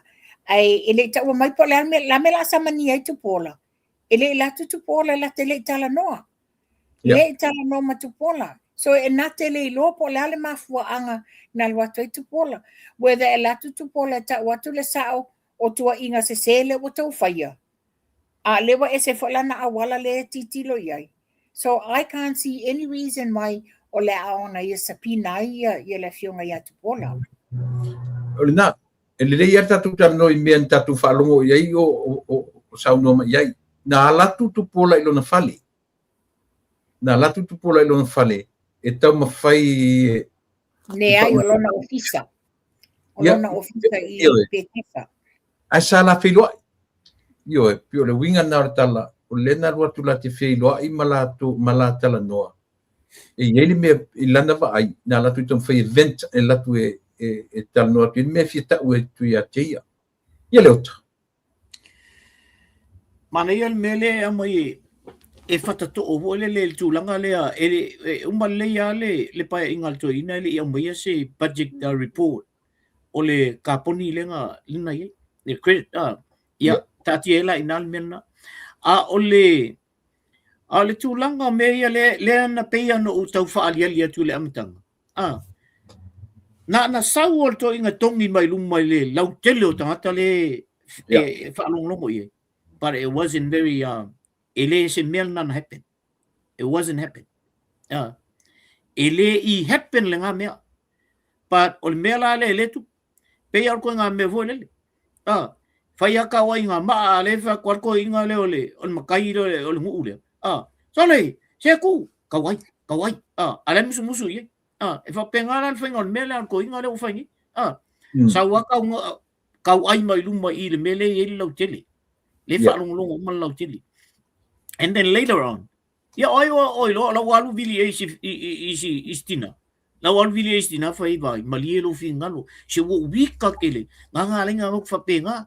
Ya au kele amianga me se. Fa pena la se la ngona tulepa. Ka ke vai kwa le tama fa il toina. I o tanta foi le wa mare le pensingi ala va ka ma fai mai ku le malang ka vale le. I au mai pam. Esa oel sa no anga leota. Ia. E pe o mea umanena ma ta mai se fulu wa ma linga ninga fo linga le ama ma. Ia, silia marsfu. E silia marsfu ma ela tapini you know this is just venting out ngolea very sarcasm, very anger ilona ita E ma me fai pupula lunga mo ingi mata. Ele fatal no nga le si oli le fatal no I mon. Na ele fesi vi fa pe. Ola le men na ele au mai me il temile na Waila ele talia alkamba astui. Markali alka. E wailo foi ili ango kile ko inga ngamia. Wailo o isi me pepelo isi me ale la wa mele wo ye. Ia le la o kangola ko inga mo. Ale nga sa wal fam kalanga. Ole sa wal fam talanga. Ili ango kile ye. Langa e wo foi isi me pepelo. Ia le la o ka ko ba isa o kwala nga o me pepelo me ye la. E folinga me vale e tongi na ia o le whaingo tala nei, tongi le whaingo tala nei, ina ia make believe ai ia le au lango le fast. Ina ia liu ai ia tangata le fast. Ina ia elta tununga toi ina liu mai tangata le fast. Whaatai tonu i nei ana te amaia. E mālola tau I le sipa lota leo lo lumana I nei. Wai lana tala, le se o toi watuasi mele e whatulo atu tatou wa seto. Wai e lana tala len whai mai. Na alana li liu tatou I e whafu. Ona ua o whanua. Ai kakele I liu le mea ngā. Ngā li liu ongo kaka. Wa whai lana tala whai mai. Kangaka ia kangaka kaka. E kere kaka I onga I saula ia le e pule o ia kongu ngai ko ke ngofoi. O le mea tonu anan tato li liu ai. O le mea nana matua I mimilo ai lo tola tau ia. Whai mea kako kaka. E le aise kako ia e oi e le aise kako mea o whai a koe sa moa. Pei whai la mea le na e mai tu le pai le I lau porkala mea le na whapea mai. You know, le nga whai mai. Mai ako kupe o sa ko ai. Ai la la e kupe nga. E oi fai whakau e whakau anga New Zealand ia kakala e whakau iu. O le mea na leina mimilo to tele. Tu le epa a whai o e whafonga mai temi nei. Sa ilele, ia e malama lei. Mau tele e mimilo o whangua. Nga mako mimilo o le mea na. O le mea na langa e lau vale I le tunu. Wa whai au tala o kakaka o pua elo. Oi las na to le ale li diwo lun mafufa. Mena e whetoi. Wai le ko whaama leo kanga. Awe ke poko ke le mele o le tikui. Awe le ame au tikeli nga e kau whair ko whaama leo kanga. E le sini se kikeli ko whaama leo kanga. Ia wala. Wala lau tuku nei. Lewa ili tatai. Mi tai tikeli. Mi tai le fia o na o ia tangata ata mai anga va become a prime minister a fio ye sa wale sa sina degree sa watu matila I don't be overthrown ia mena le tupu e te lua tau manatu o mea o mai e tala noa i tula e pa o mea ua toe pua ina mai i mea o loo ia whaia, sa ia whaia, ma o loo ia whaia pe. Te te tonu o mea umai ua toe tala noa ma toe au mai e toe ina, o mea umai sa ia whaia, ma o loo ia whaia. Te te tonu. Tula epa, I will say it this way. He's now getting the taste of his own medicine. That's exactly what he's been doing. Lela wala ngona le loto tinga le loto fe ai. Le wasa welo accuse ile fa nga malo male fionga le li palemia. Because that's exactly what it is. He doesn't trust himself. That's exactly what le to like my name. Yeah. So le se uta fia tala no umi oka ni me ia mata sanga. E foi la wala ulia nei le. Ia, E le wala ulia ia ai sei fa mo mo tato pokalap. Ia, o te manatu ua lava tatu tu isi mea ia tatu o mai mo. Se si tau on sai mai li tatu o yo. Ia isi mea manatu tu tai au. Ona le na mai fai atu ale aki ngu mai arka ku ko tu te ku fia maloro fo producer la tu. Sa on lead producer. Ai le fai le mata upule le mai tu le producer. O le se mai nei e te o tangata ia te au. Ia se text o se tangata e le loa po se tangata o le tala whape mei fōlinga mai o se tangata e nofo I fafo. O le wala lafo atu se tala te le mawhau. A e whaalongolongo mai o e lea. O le ingoa o au manga alo alii. Lafo mai ia. Le ai, o le sen mai e tangata I te au le posta tangata lea. O au manga alo alii. Po o whea le tunu ne te no whai. Po o Samoa, New Zealand, Australia, po Amerika, po o whea lava. Ai, awe te la lafo tala lo le mawhau wailoa. O ai, o e te whai, le sau le tala whapia, tu lau lava le whafonga anga Samoa le abatu sao. La uli, palau wale pu something, o te whanga o e pea o atu I sale a panga lo wake. Ia o ai oilo donkey. O ai oilo le mawhau. Ia o le tūlanga na iai. A o le whai ele whasala o pea whapea e te lafi mai tu o fake pages. Ia, o le afu. O le sofa le aloli. E whai au umalto tele le ainga lea. Ia. Whai au umalto tele le ainga lea. A whai lao e whafunga mai o ele whai ele whamtalanga lea. Ia na ela ia le o I lelo ngutu I ngai whai au na. O le ata ule ngai nai mata ua lea I le ainga. Ia te oe mau mea nai whai. O se ainga le tele le ainga lea. Se ainga fu I ese le file mu o tangata. Le fu e tama le o kuki alo li I le na si me mafa ia Samoa. Nai whai au. Nai whai au nei te mine. Ia. Na no fa pena. E le se ainga whatatia le ainga na. Se ainga fu o lava latu tautua ia Samoa. Ia panga lea o maila ia le lungo le mawhau. Mo le mawhau ta mai titia tingi popo. Na saule e whai le tala mai manatu. Le mai tau tangata. Ia le maua mai. E se tamali I o tangata I le whai u le alo li. A le wasau ia whatau balea. Ia. O manatu. Ia. E whai fu ia vatu I o rua teni. O tena o tapena le lua asa tai au. Ia o lava tatu tanuan. Ia e whai alo fatu foi. Ia asi o whai alo fatu foi au tawhai I pio le kau. Whali kong mane pulam Ia e le tetonunga mo whanua ma wa lava matotoe I tato whasoa nea fiafi. O te manatu foi le ala whaari mai leo se le mani. E le se ri leo no tawa me se ingo ia Drew. Onga foi. It's a fake page. Yes. Onga na tala. Ia ani te ua foi ua affect ai fu tatu ma fau de lei ma le ata mai ia ma wai tatu fatanoanga le mia fiafi na le langona tuaiso leo ai faapetaiga vai la le mena ua mai na te fanā le parimi i se fautala o i me o i ma Ele na fau.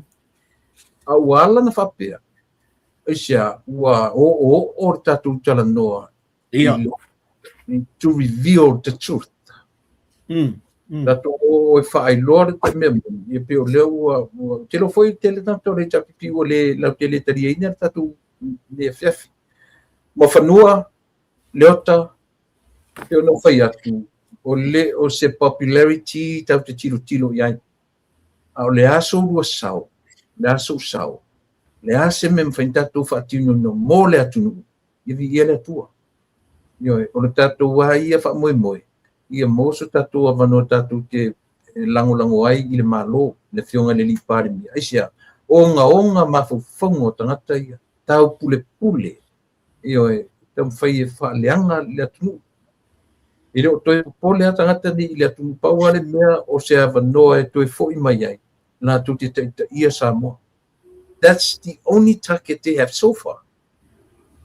Melia faftai kele lava ia uru ava tu ia vanoa mata me ia te ore tina to fin mafanua ia sauno ia sau no fai isi mta pu e tau ia mafa mo meiso sau no mun ma falot Ele le faftai tu la e faftai le ota ia nei tu la ia la fafonga anga Samoa le na wa matou fasoa matou talanoa matou va ili mea o la tutupu ia ma mea matanga fo tutupu mai i so tatou atunu ai o le paule au tasi o le famoemoe o le auaunaga lenei ina ia avatu manino faamamlamanga mo i tatou Samoa lo i fafo ia faapea foi totonu i Samoa ia aui lea tatonu ia o le na ua tafo tou finagalo ma ua faigofia na tou malamalama se taimi foi o i luma faapea foi na tatou toe fasoa ia avatu ai foi se isi update a lenei tula faatofā ia manuia le sapati ataeao ia matou nei New Zealand Samoa ma Australia ia ae faapea outou i Amerika le aso ataeao tula epa ia o le tulaga lenā soifua ma ia manuia tai mafanua leota Ia, o le nā ua watule ma whaaftai i mai le tofine ia mofanua. Ia ai se i laula kiki o kuanga i ngā o kele i o laulisi. A ngā si ngai kamba i ka le la lau atu ono nai mātua foi. Lena mātua wheloa ia. O sia mani tofi lau. Ia lofu atu, leo tinu. Ana Maria Apulu Yese, Makerita Michael Apulu. Muli anga Lionel Pereira ia o le teile o lauli. Tupai ete Kungwayu, ia Mr. John, ia Tavita Crichton. Ia o isi la baenga leila loifo, ia o le asufalele. Alo na o le la senta tu ia ile pule o le tatu Bokalami. Ia ena te laua mainga ia o tau suafa.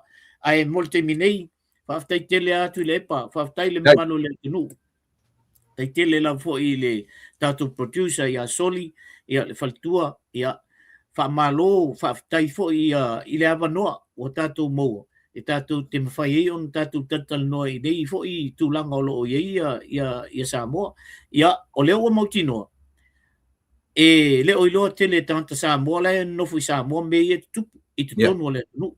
Ia o tatu ne whai malima mawai. Tatu te tau mawhai atu ai. Ia, whaftai tele lava, whaftai le malu le tunu o lo whapeana mai mo mai, ia, ao sina o le tunu, o le autoto o au o le tunu, ia, a pia fo i sunga i whawhia ngainga mo la tu whaltua, ia, alu male mana le upu atai au. So se whaka whaitau lia o le a whapea na launga i nai le upu ia mātou i nei ma Australia, ia ma Samoa. Tutuila, ia whapea nā o na tau manu le whinangalo o le tua, i loto ma finangalo o le au mātua o le a whapea na i tai au i tono o lotu ma mea whapena. Ia, a pia fwoi o na watu fwoi malu i poenga. A iei fwoi se tala ua whaale i tonu i mātou fwoi se tolu atu. Ia, le whainga lawal na iei a le atoa ni a i le ola o mua meo tau tai. Ia, na whapea toi le se whamtalanga. ia finangalo malie i mea fo o ia le tanoanga nei aso ia nga leile tua mailo na so i fua maloloina ia te tatou te ola i pea i le finangalo male to mai na mai ele tua ia pa tai tu lepa ia so i fua ia tatou ainga ma fa pea fo le tunu ia whaftai leo tatou pai ia moro lusilafia o orua o toa o le atunu ue le fefefe tautala i le mesa o le itangia o tatou ino sia whaasoro ato tatou tangata e pea na whai atu not about popularity tau te tamu whai ei o le tatou te nau ina ia pe to tasi to lua to tolu tangata whaarongolongo ia tatou ai malama tangata na that's good enough whaftai tele lua o nanga mo Samoa tatou whiloa i sistemi o mua alo whatu i o lua ainga tatou whiloa sui whai mai manuia Soifua. Ya. Ya tatou ai malama tangata na that's good enough. Ya, ele tatonunga Samoa ua tau mai si uior tatou o ani me umawhai ona matu whatinoina tatou o ile na o ta pena atu le asosai le nai tūlangi ia whamanuia le atua i whelava le vaenga o lalangi o tatou atunu usila Australia po whelava whamanuia atu le atua i ta penanga o le asosapa ia matu foi ia le la matu anga ia tu le asotonai ia mawhapena lava o na sori mu vai atu i la tatou whainga malanga whai whatasi ia ai ele tertonunga la siu whatasi aro matu sa iuta io lava ia mo le nei aso lava matu ua telefo i la tu ua whaad mai so la tu le fia ma so la tu le io ia te tala noa i tala palangi fo le truth hurts ia ili tertonunga sa mo tatu tu e whiloa i tae au i le temina o au ia ona tatu marulu ai le aso sa ia fra tatu tu e whiloa e sfo e mo le teminei nia tele le atua i le whainga malo ta i oro tatu atunu ia se i sauni uniane li ila ua fionga le li pale bia i se sufa io e matautia nai o le asui nai lau fionga ia le ua matu tanoina nisi vaenga o le su ia alo fatile atu Samoa ila whaafonga o lau tō on masani ila ua le maftanga ia maratu o masani tule e pa whaftaili usua o te whatofa atu Samoa ia te o e suifuia ma ia manuia